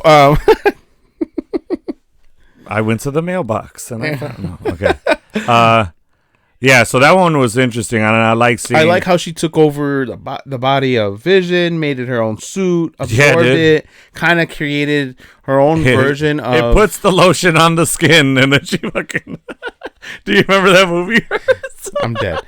She did that. She told White Vision, it puts the lotion on the skin, and then she put his skin on. Yeah, but no, it was a cool suit. Yes. It was dope.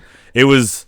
basically bleeding edge. Dare armor. I say sexy? It looked fucking dope on her. Think so? I didn't. It looked a little sexy on her. I was like, yo, I'm digging it. It was. I didn't look at it that way. It wasn't. No, it wasn't like in a perverted. Like it was like, yo, that shit looks dope on you. Like kind of sexy. Is what I mean. But it was cool to see Valkyrie. Cool to see. I think this is the one that had the coolest team. It's don't get me wrong. It's no Goblin Queen outfit by any means. But what I meant is like she made it cool. Yes, she made it look dope as fuck. And what's the girl from Shang-Chi? Shang-Chi's mom, right? Was the other girl in there? Yes, I don't remember her name. Me neither. I just remember Taolo is the place where she's from. Yeah. Yeah. You might have to look that one up, but she's in it. It was cool to see her, and Michelle. Michelle Wen is the actress, right? Yes. Is the voice actor? Yes. Yeah. She's the live action. Oh no! So it's not the mom. It's the sister. No, mom's sister. His aunt. You're right. It is the aunt. It's not the mom. She played the aunt. Yeah. Yeah, you're right. You're right. Yeah. So she was in it. We had Wong. Valkyrie. Valkyrie was the other one. And I was so happy to hear my girl in it. What's her name? Tessa Thompson. Oh, dude. I love her in an English accent. And so does the missus. Oh, dude. Anyway. That's definitely a swing for me. So, yeah, that was a cool episode. I like seeing that. Then we move on to What If 1872. This was a surprise sleeper. This was kind of weird for me. I was like, what are we talking about here? So this multiverse, 2 characters were born at a different time. Yes. We got Kate Bishop. And we see the emergence of another character at the end of this episode. Yeah, so we got Kate Bishop, and we see Shang-Chi, and then we also see his sister. Oh, God, I feel bad because I'm forgetting the name of the sister. I have it here. Shaolin? Is it? I thought it was Li. Shaolin. I forget. Dude, I have the actress's autograph right here. I have her autograph right here, and I forget her character's name, and I feel so bad because she was my favorite character in Shang-Chi. Really? Yeah, dude. I really enjoyed her. I liked her more than actual Shang-Chi. I really enjoyed her character. Her character was fucking cool to me. Yeah, I was right. Shaolin. Ling. Shaolin. Oh, I didn't hear the G on that. I'm sorry. I'm a little nasally. Okay, all right. Yeah, I was right. Shaolin. All right, cool. All right, so she is in it, and which we don't notice. We don't know it's her until the end. Correct. So they're hunting down somebody who's codenamed the Hood. They know it's the Hood. Yeah. Codenamed the Hood, which is what we were talking about when we say it was out of place because we would have already been introduced to the Hood if Ironheart had came out. Correct. We would have known what this person is. Which I'm not angry at because this gives us a sample of what they are, you know? Honestly, it kind of works timeline-wise because we see it here first in 1872, and then we're going to see it in Ironheart. Oh, fair point. So you know what I mean? It kind of works. It's not really a sidestep. So we're just going to get a more in-depth later rather than before. Well, I think we're going to get the MCU version of it. Good point. I don't think it's going to be super in depth. I think there's going to be because the Hood can take demon form. This is where Mephisto, and Sasha Baron Cohen. Yeah, being rumored to be him. I think this is if they're going to do it. This is when they do it. They didn't do it in Agatha. Mm-hmm. They didn't do it in WandaVision. They're going to give it to us where we. So many people want this. Well, it makes sense, but we're like, if it happens, cool, and if it doesn't, we're not like going to be hung up on it. You know what I mean? But I think this is when Marvel's going to be like, here's your Mephisto, fuckers. And I don't know, dude. I think you're going to need a cigarette after you see Mephisto on screen. Whoops. I'm going to need something. You're gonna quack when after you see. Callback, baby. That's how we do it here. Yeah, so this one, it was cool to see, man. It was like old Western, but it had space tech in it, or like Stark tech in it. It was weird. Oh yeah, with the train, the ghost train. I don't know if it was Stark tech. It looked very Stark techy, dude. Remember in Obadiah's had that like ear thingy. Obadiah. Oh right, yeah. And he kind of controls these people. Dude, that's kind of Stark tech though. He took that. That was one of Stark's project that they nixed. Oh, was it? Okay. Yeah, remember? Fair point. Yeah. So it looked like. Do you remember Iron Man 2? Was it 2 or 3? No, I'm gonna stick with 2, where we saw Howard Stark show the levitating car. Am I wrong? Was this not Iron Man 2? No, that's the first Avenger, Captain America. At the Stark Expo. Thank you. Fuck, I knew it was. I wasn't Howard, right? Howard Stark, the young Howard Stark. It was Captain America. Thank you.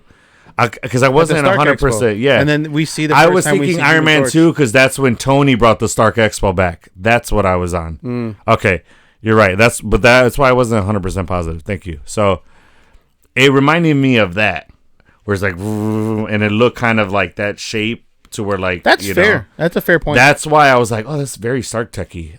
Makes sense. Did we ever get an explanation of to what tech that was or what that was? No, right? No. All right.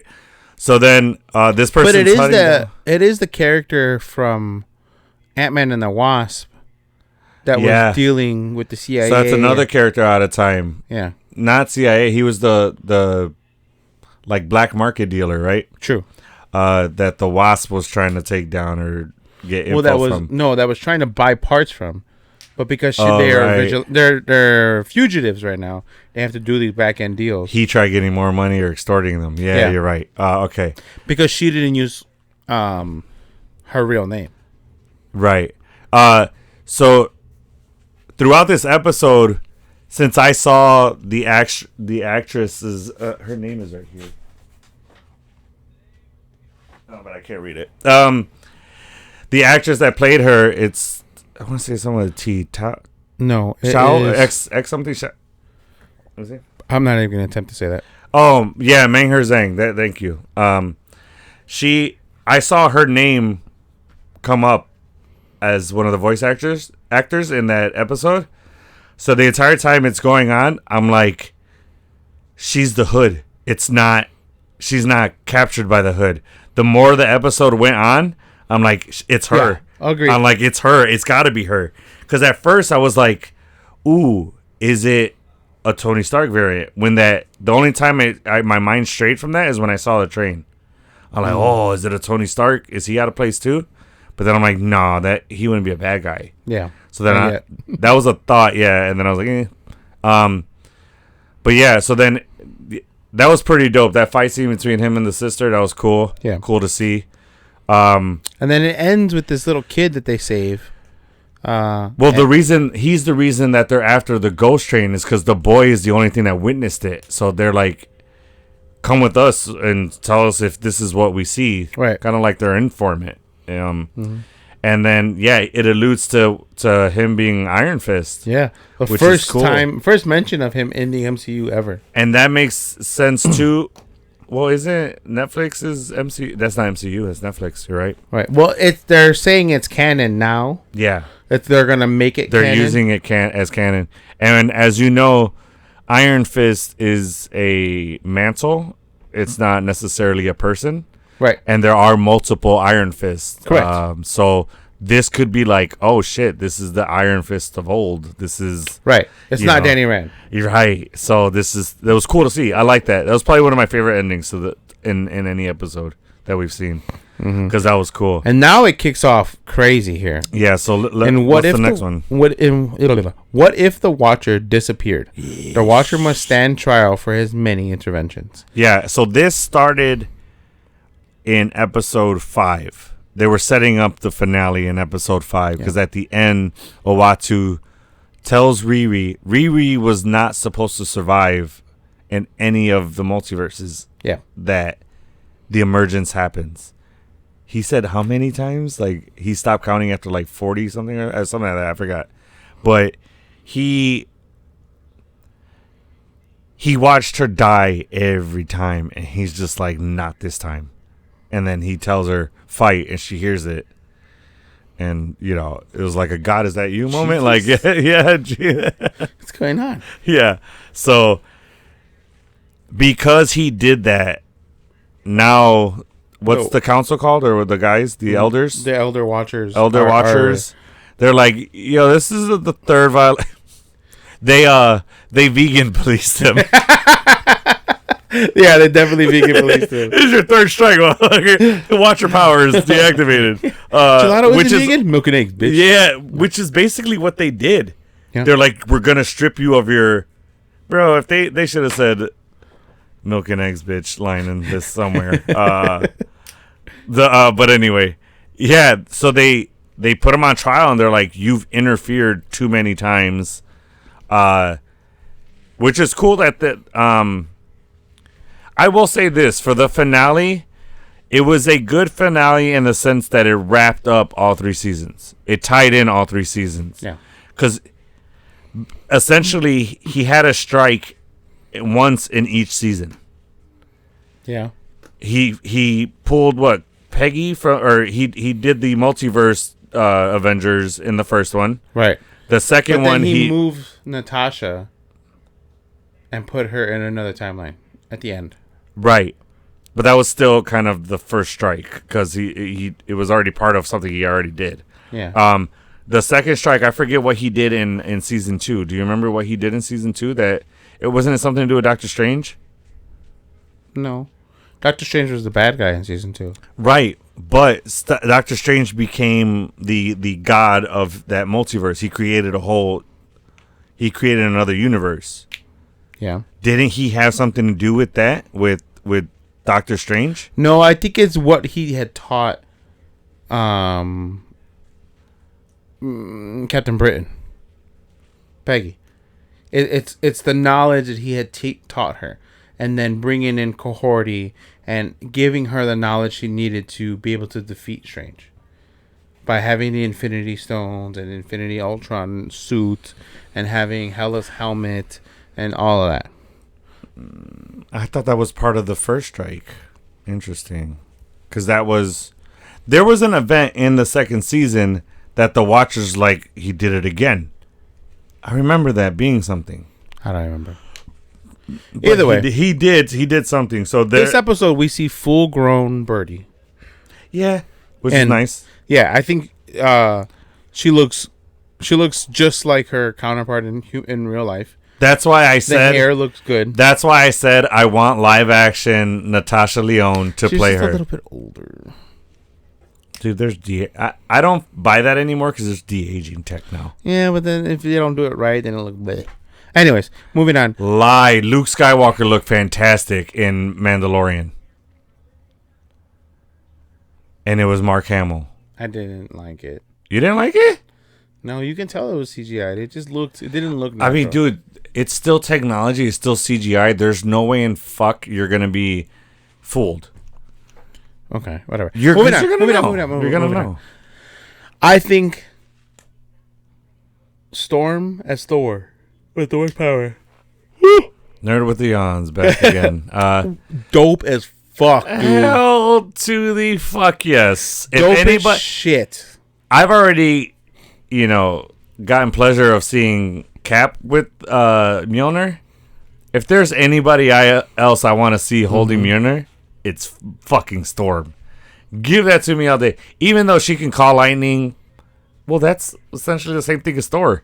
He calls lightning. He doesn't need Mjolnir to call lightning.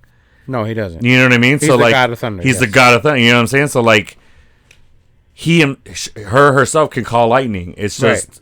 But she was worthy of lifting. Right, Mjolnir is just a catalyst. It's just a fucking lightning rod. Right, but not only so. Yes, she is already an Omega level mutant, but she also possesses now the power of Thor. So she gets strength. She's the god now, dude. Like 100%. Yeah. It was dope. I almost would have preferred an episode to see her become worthy.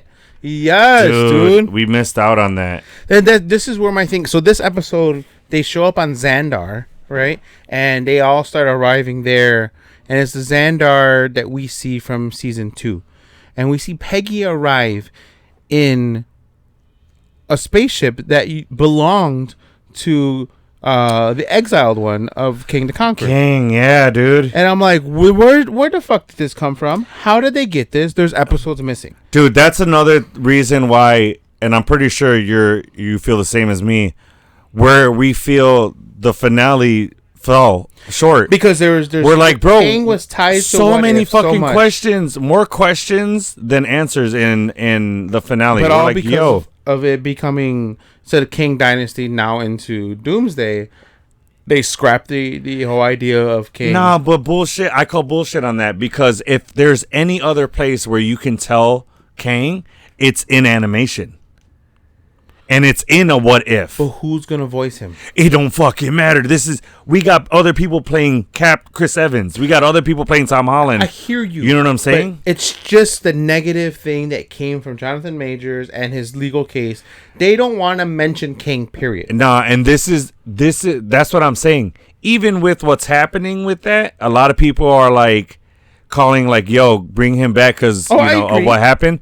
This is their way to turn that dynamic to be like, but all right, we're away from Jonathan Majors. Here's King. This season was already done. I know. And they were finishing and I get it. That. Now he's in good graces. And I get that. Light. And I get that. But what I'm saying is, if there's any way to move away from Jonathan Majors, Kang, to somebody else, it's in animation. Okay, I hear you on that part. Yeah. I definitely hear you on that part. What else happens in this episode? So how about in this episode we see Cohorty and Birdie playing foosball, and the foosball has a crap ton of freaking. When I tell you, I opened my Amazon app never faster than before after seeing this episode to see if that was a real fucking thing. Oh, foosball, bro! I will shut up and take my money so fast. Yeah. To own that fucking foosball table? So cool. Dude, that was so cool. The first face we see is Thanos. Yeah. Then after that, we see... And then we see Ultron. Yeah. And then in the back, there's Doctor Doom. Yeah. There's Magneto. There's Mystique. Yeah. There is Baron Zemo. She-Hulk. What's the girl with the... Maximum something from the Order? Let me see. This girl. The wife of the duo? Oh yeah. I don't remember her name. But you know what I'm talking about. Yeah. Then we see Cap. The one that Wanda kills when she throws her into that spinning wheel thing. Yes. And Galactus as the fucking goalie? Goalie, yeah. We see... I said Mystique. Did you say Iron Man? Loki, Wolverine. In my opinion, this right here, this head right here. Mm-hmm.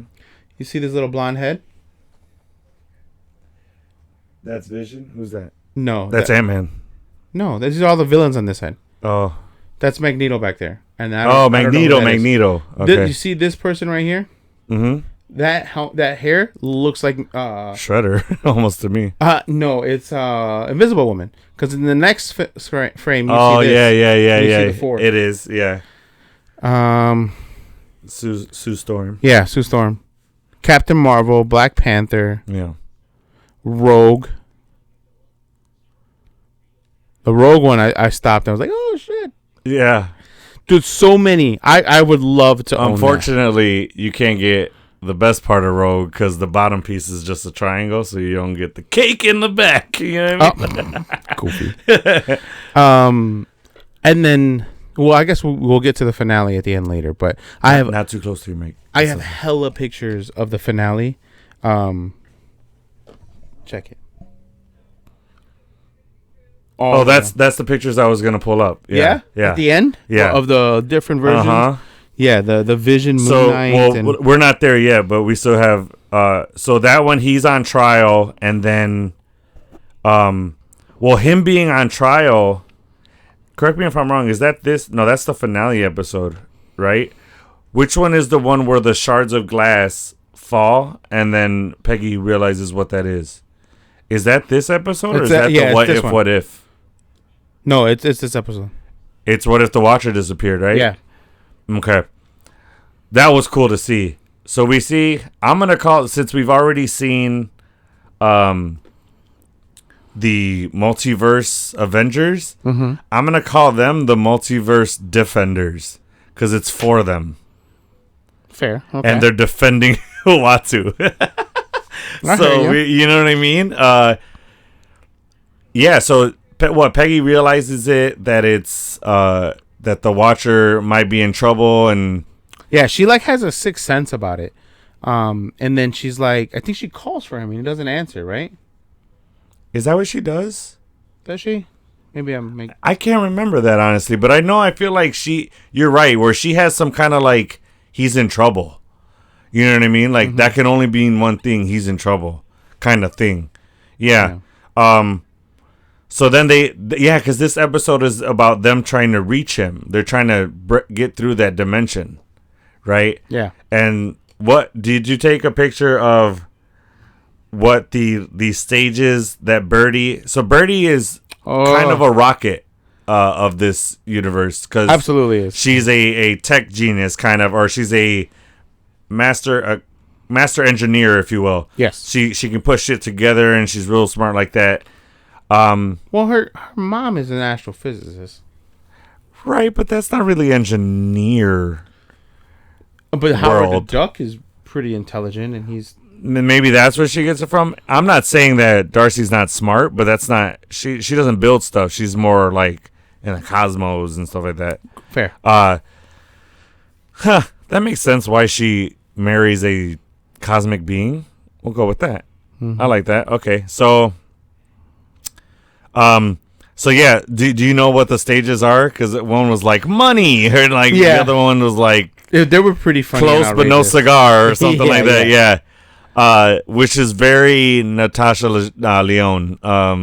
Like how she phrases shit, she would totally write that on anything she writes.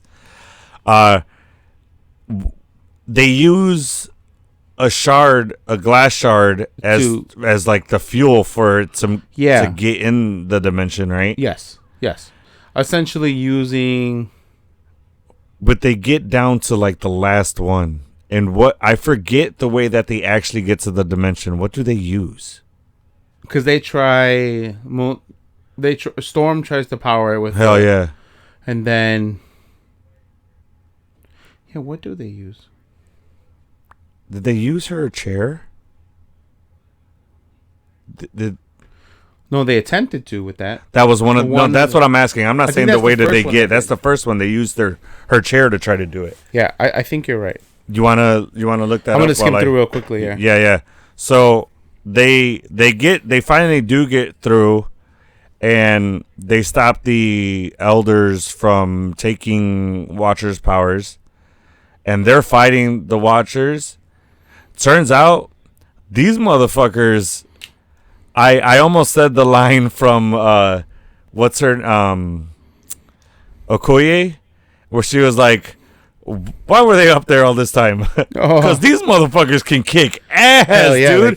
They're powerful as fuck, and all they do is watch, bro. That's like having LeBron just be on the sideline the whole game. Do you get what I'm saying? It's like, put this motherfucker in the game, like, yo, like that's, dude. They were beasts, man. What were some of their power sets besides being incredibly strong? Couldn't they freeze time? When they froze them, right? But what were you saying in the final episode? Correct. We're in the final episode. We're in What If, which is the end of the beginning. When they take the oath from Uatu? No, I'm talking about the elders only. Before they get that. Oh yes, dude, they're OP as fuck. They froze them at one point. They throw like beams at them, and they got crazy power set. Like I don't even know specifically what they can do. All I know is they were handing these people their ass. Peggy Carter, Storm couldn't keep up with them. Birdie was trying her best. Birdie can shoot lasers. I think energy blast. Energy blast, right? Yeah. And then what's her name again? The Native American Kahori, thank you. I don't know why I can't remember that. Kahori, she was dope. She was transporting people and she was kind of like the savior of them. She was like getting them out of when they were getting their ass handed to them. She would like rescue them real quick. Boom, teleport them. In the beginning, they were holding their own, and then the elders were just like, all right, you're pissing us off. Yeah. They turned it on and then fucked them up. And then they were about to... This was crazy, and this is probably the coolest part of the episode. The Watchers were about to erase them from existence. Yes. When they're attacking any multiverse, bro, they were going to erase them. Yeah, I'm going to pause this right here. Did you pull up each variant of them? So, did you see that? Kahori in another timeline, she was an X-Men. Mm-hmm. She was Captain America. Yeah. And she was also, what's it called? Apocalypse. Uh-huh. So that's her. That's Kahori. Those are for the ones that... I know Birdie was an X-Men too, right? No, Birdie was a Nova Corps. She was part of the Nova Oh. Corps. And then she was also a duck, like her dad. Oh, yeah, she was more duckling than humanoid. Yeah. Now, this one was cool because they don't really show too much of Birdie, but this one was Storm with the vibranium T'Challa Black Panther suit. Storm. Oh, that's right. And isn't that a story that she's queen of Wakanda? She does become queen of Wakanda. Yeah, yes. Dude. That's sick. What else do I see? Peggy becomes the Swords Master. She becomes the Sabretooth. She becomes Thor. She becomes Elektra. And I can't tell who that last one is. Can I see? That looks like Colossus. Look at the metal legs and then the red and yellow. I don't disagree. It looks and this is Storm?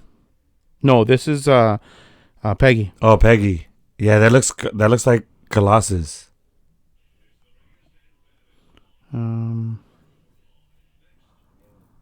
Yeah, those are just some of the dope fucking things that we seen. It's pretty intense. Yeah, that was cool to see. But in very Captain, fashion, Peggy's like, no, not this time. Like she basically said, I can do this all day, and did another last ditch effort. Because what did she say? I'm not losing anybody today, right? Or again. Yeah, I'm not losing anyone else again. Yeah. And then you see her fighting it. Did they already get the Watcher powers at this point? Yes. Okay. Sorry, I skipped something. So the Watcher had an idea. He's like, take this oath. Well, Owatu had an idea. Sorry, what did I say? The Watcher? He is a Watcher, but not... Well, we know him as the Watcher. That's why I said that. Right. But yeah, Owatu, to be more specific, Owatu says, I have an idea, but it's crazy. And they're like... He's like, take this oath. And they're like, what?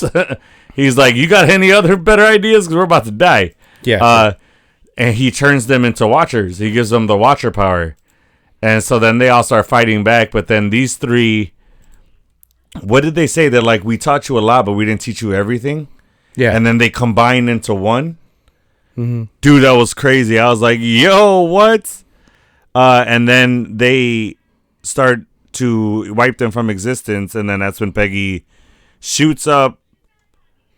She doesn't kill them, but what does she do? Like, stop them? Oh, no. She pushes them into Doctor Strange's universe, where he controls everything, and they don't have their powers. Yeah. Yeah, that's what it was. Yeah, and then...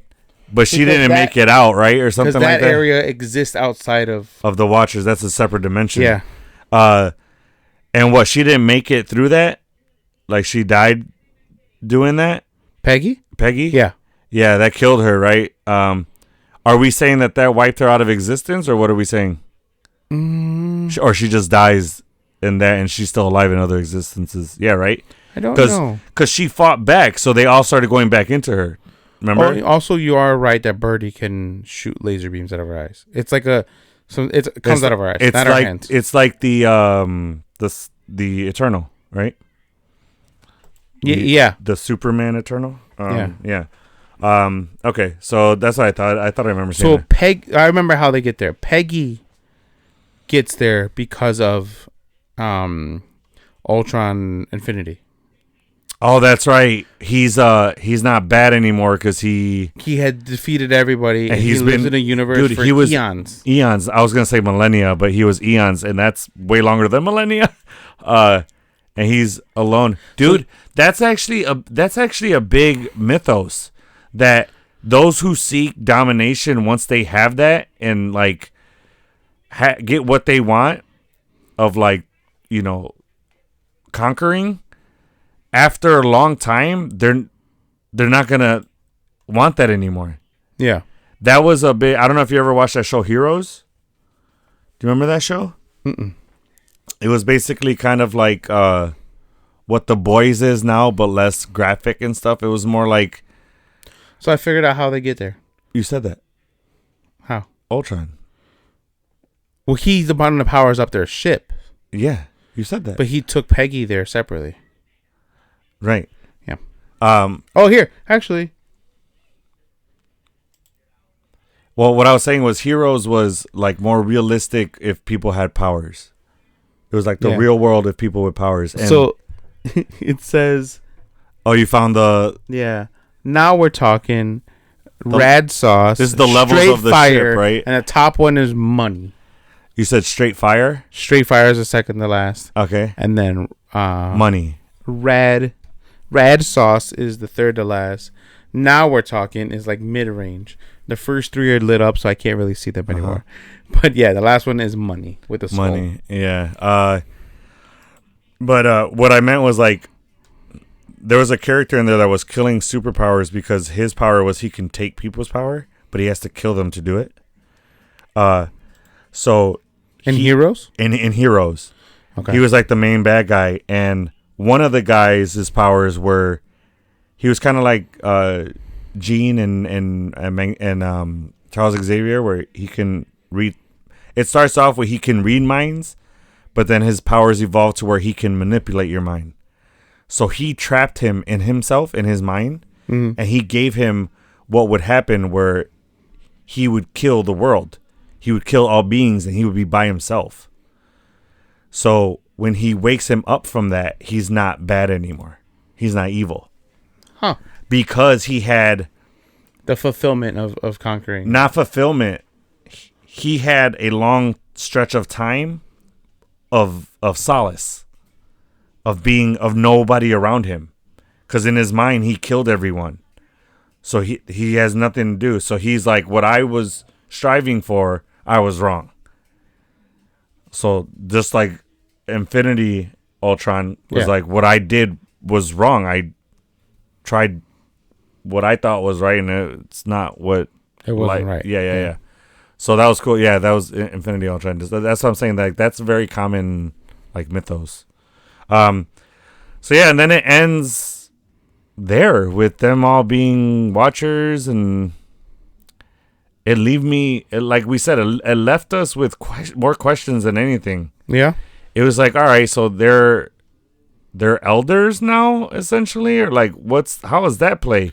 Because they're watchers, but they're still vital people to their multiverse. Uatu tells the OG Watcher that because he takes him to that planet where he has no powers anymore. Yeah, and they talk. They talk and basically begin a new chapter of being watchers. Kind of like the way you guys did it was like the old way of doing things. This is how we should do it now. Right. Yeah. Yeah. So, yeah, man, I don't know.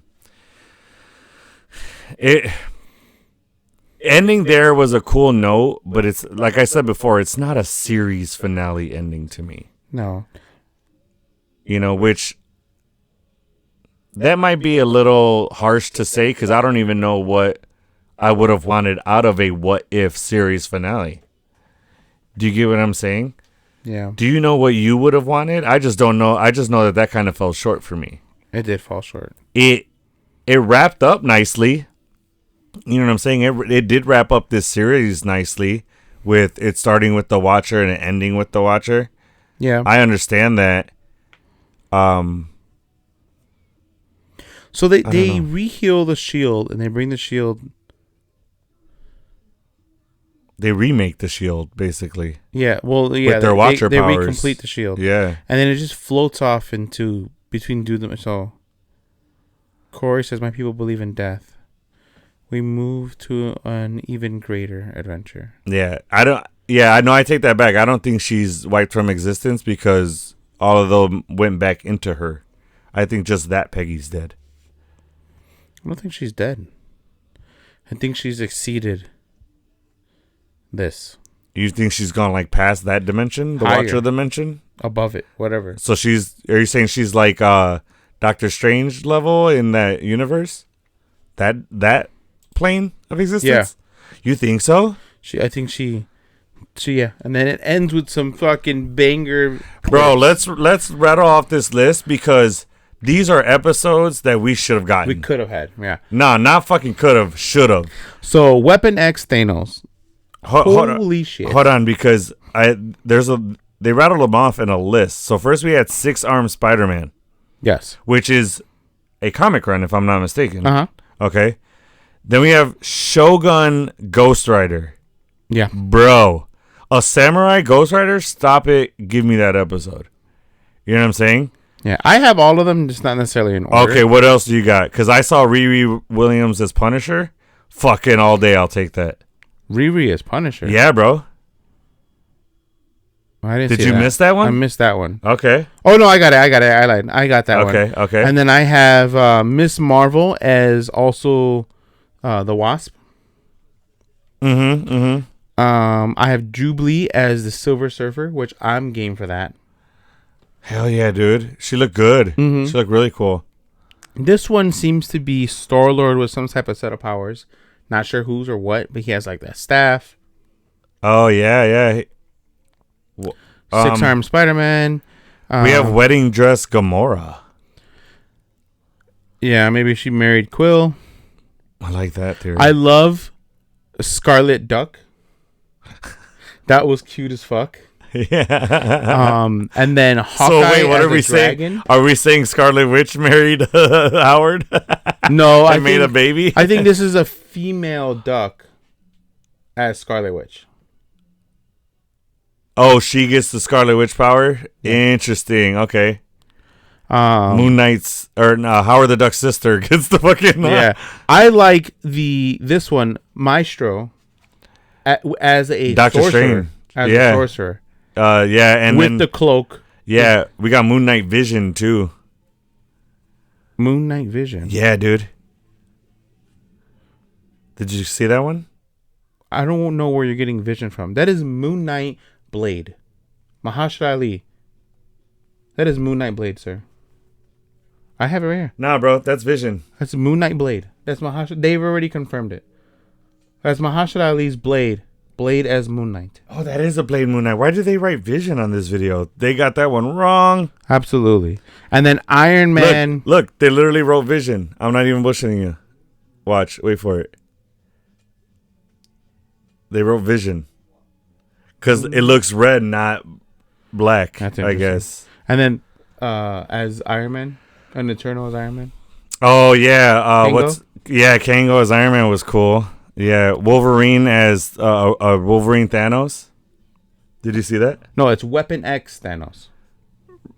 It's Weapon not X. Wolverine Thanos. Weapon X is always known as Wolverine. It's the Weapon X program. Correct. But Weapon X is to him. Yeah, no, I get that. No, but Wolverine existed without Weapon X. No, I understand that too. I know. He had the bone claws first. Correct, I know. But a lot of people are going to call that Thanos Wolverine, you know what I mean? Because everybody knows those claws are Wolverine, so they're going to correlate that with Wolverine more than they will Weapon X. I promise you that. They're going to be like, "Oh, fuck it," because the claws are synonymous with Wolverine, I hear you. that's not the actual term, and I will agree with you. That should be Weapon X Thanos, but they're gonna say, yeah. Because if you're combining, honestly, this is more about combining characters. So you're gonna say Wolverine Thanos. You're gonna say Iron Punisher. I think this one is what if Thanos went under the Weapon X program? Oh yeah, for sure. That's for what this sure. what if is. Yeah, You know what I'm saying? absolutely. Yeah, not if what if Thanos was Wolverine, because Yeah. Logan is Wolverine. You know what I mean? Kind of. Well, you can kind of. I mean, that can go either way, dude. What if Thanos was Wolverine instead of, what is he? He's not a select. What is he? He's an A Eternal. Titan, like An Eternal. Thanos is not an Eternal. Yes, he is. He comes from planet Titan, but he is an Eternal. His fathers are Eternals, and so is his sister. Oh, is he an Eternal? He's an Eternal. Is that why his brother shows up at the end of who's also an Eternal. Oh, I didn't know he was an Eternal. Yeah, and he has the deviant gene. That's what it is. That's what makes him purple and That's ugly what I and was weird like the that. deviant thing. That's what I was trying to come up with, the deviant gene. So the Riri Williams as Punisher, Mm-hmm. I think she's not only just Punisher. Why do you say that? I think she also is Madam Web. Why? Look at the outfit in the red. No, bro. I think the red is because of Ironheart. I think so. Yeah, I don't think she's more than one. Did you say Hawkeye? As a dragon? Yeah, that was random. It was the Tylo dragon. Or the Tylo dragon. Silver Surfer Jubilee. Oh, Tylo Dragon, that makes sense. Yeah. Skull Captain America was crazy. Oh, I missed that one. Yes, Yeah. that's right. Comic accurate Deadpool. What's comic accurate Deadpool? Remind me. He looks like. I'm gonna try to find it right now. Yeah. It's so hard to pause it on these things. Howard, they come flying at you. Howard Stark and Cersei. Dancing. Those are the two people dancing? Yeah, it's Howard Stark and Cersei from the Eternals. That's cool. Who else we got? Oh, yeah, look. I got it. Howard Stark and Cersei right here. Oh, what if Deadpool brought his bag of guns? It says. Here it is. I found it. Yeah, that's what they say. What if Deadpool brought his bag of guns? Remember that he forgot? Yeah. In Deadpool 1? Hilarious. Who's this one? Shit, I missed it. That's funny, dude. What if Deadpool brought his Hella? What if? Oh, so that's the What If VR. There's a VR game. The Hella one? Yeah. Hella is a child? No, it's not a child. It's the VR version of Hella. Oh, yeah. I see it now. Yeah. It's the I remember that from, again, shout out Nerd New Rockstars. They had talked about because they had reviewed the What If VR game. They did a thing on that, and that's what that is from. Star-Lord. Oh, that's the 10 rings, bro. Yeah. Star-Lord is the 10 rings. I'm looking at that now, yeah. Yeah. He has a staff that has them. Yeah, and that's the staff that this guy uses. That's probably not even Peter Quill. That's probably Shang-Chi. Because it says Star-Lord, not Peter Quill. So what if Shang-Chi became Star-Lord? Yeah. Similar to how T'Challa did. It says Star-Lord. Yeah, so that's cool. Thing. Cowboy Loki, you missed? It's hard to see it. It's so faint. But he's got a cowboy hat on. Yes. Yeah. And then Thor as Wanda Maximoff as Thor. You found one? Yeah, Wanda Maximoff. That's who that is. Yeah, dude. A lot towards the end they get very hidden to see. Yeah. Captain Marvel. It just says Captain Marvel, but we don't see who is Captain Marvel. Yeah. So with this season ending the way it is, this helmet? has stemmed some... Bro. Stinger. Cassie Lang with Hella's helmet. Oh, send that to me. I'll watch it. It's right here. No, it's hard to see, but... Send me the clip. It's on the internet, but okay. It's fine. Just share the... That was the last one, so there's nothing to send you. Yeah. You saw it. Oh, okay. With seeing this, this has stemmed some fun projects that we're gonna work on in the future. We're gonna do some what if. We kind of did already. We did the what if gambit. Yes, that was the intro to this stuff. That was our version of what. And if, we've seen how much fun we can have with this. Yeah. So to have fun and be able to cover these episodes and do the things that we've been doing. I'm sorry, to continue what we're doing, we're not going to stray away from reviews and breakdowns, but we also want to start having some fun episodes, and we'll do it with some of our podcast buddies, but we're also going to have some maybe mini arguments back and forth where we talk about some scenarios. We'll call them debates, not arguments, because that seems harsh. Fair for us, yeah. But yeah, we kind of want to bring you guys a little bit more original content that is from us, so that we're not just too stuck in a bubble. And things that hopefully no one else is doing yet. Yeah. If you guys see somebody that's doing it, we're trying to stay as organic and as original as we can be. Yeah. Well, and I think the viewers will like that, because What If Gambit got a lot of views. Yeah, it's one of our thank you so much. It's one of our highest viewed episodes. Yes. Again, thank you guys so much for that, because that actually we were probably prouder of that, because it wasn't off of something that is popular. It was us. It was something we came up with that nobody else has done. That I've seen. I don't know anybody other than that else. Parody gambit of That's a Mexican gambit. That shit was hilarious. Sure was. Yeah, but so yeah, I mean, I'm on board with Kika, and I think that us coming to you guys with some more what if episodes would be cool.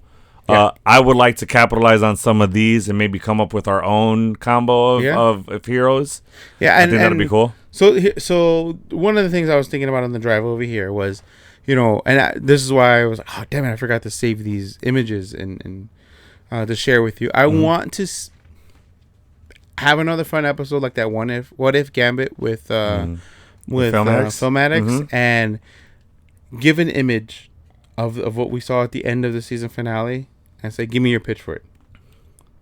Sell me this pitch. The end of are you talking about like an end credit scene?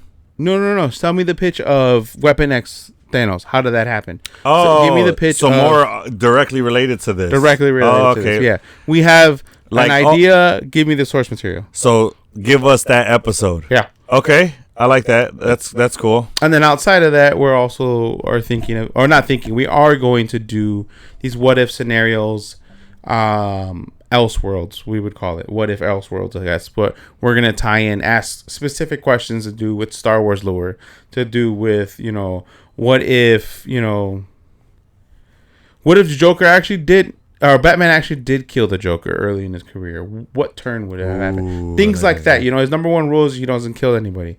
But then, in the Injustice comics, he kills the Joker.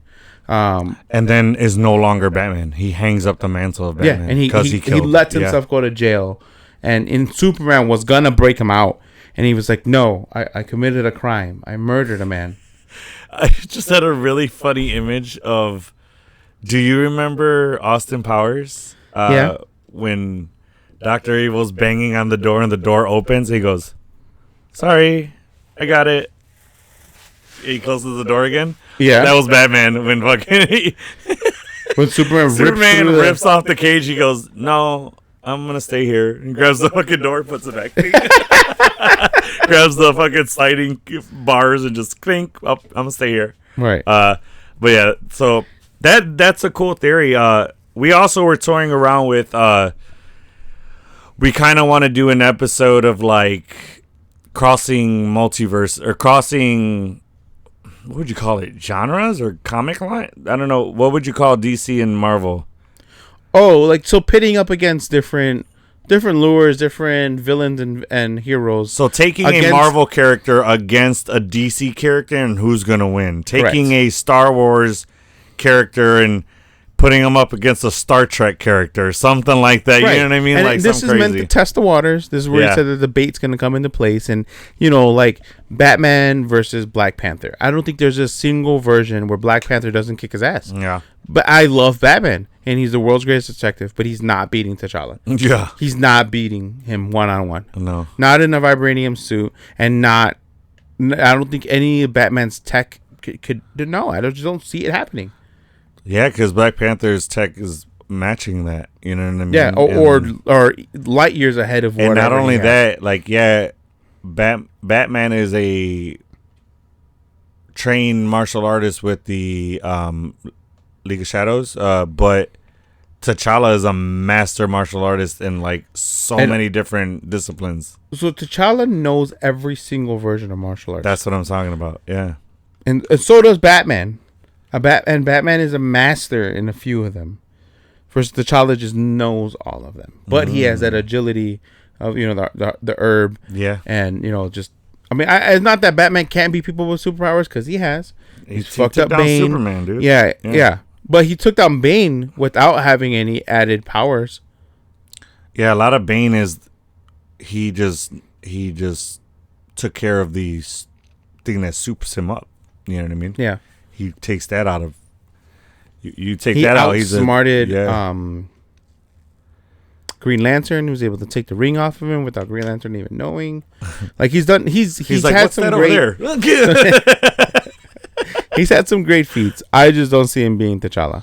Not one bit. Imagine, do you want me to clean your ring for you? Oh yeah, thanks. Got it.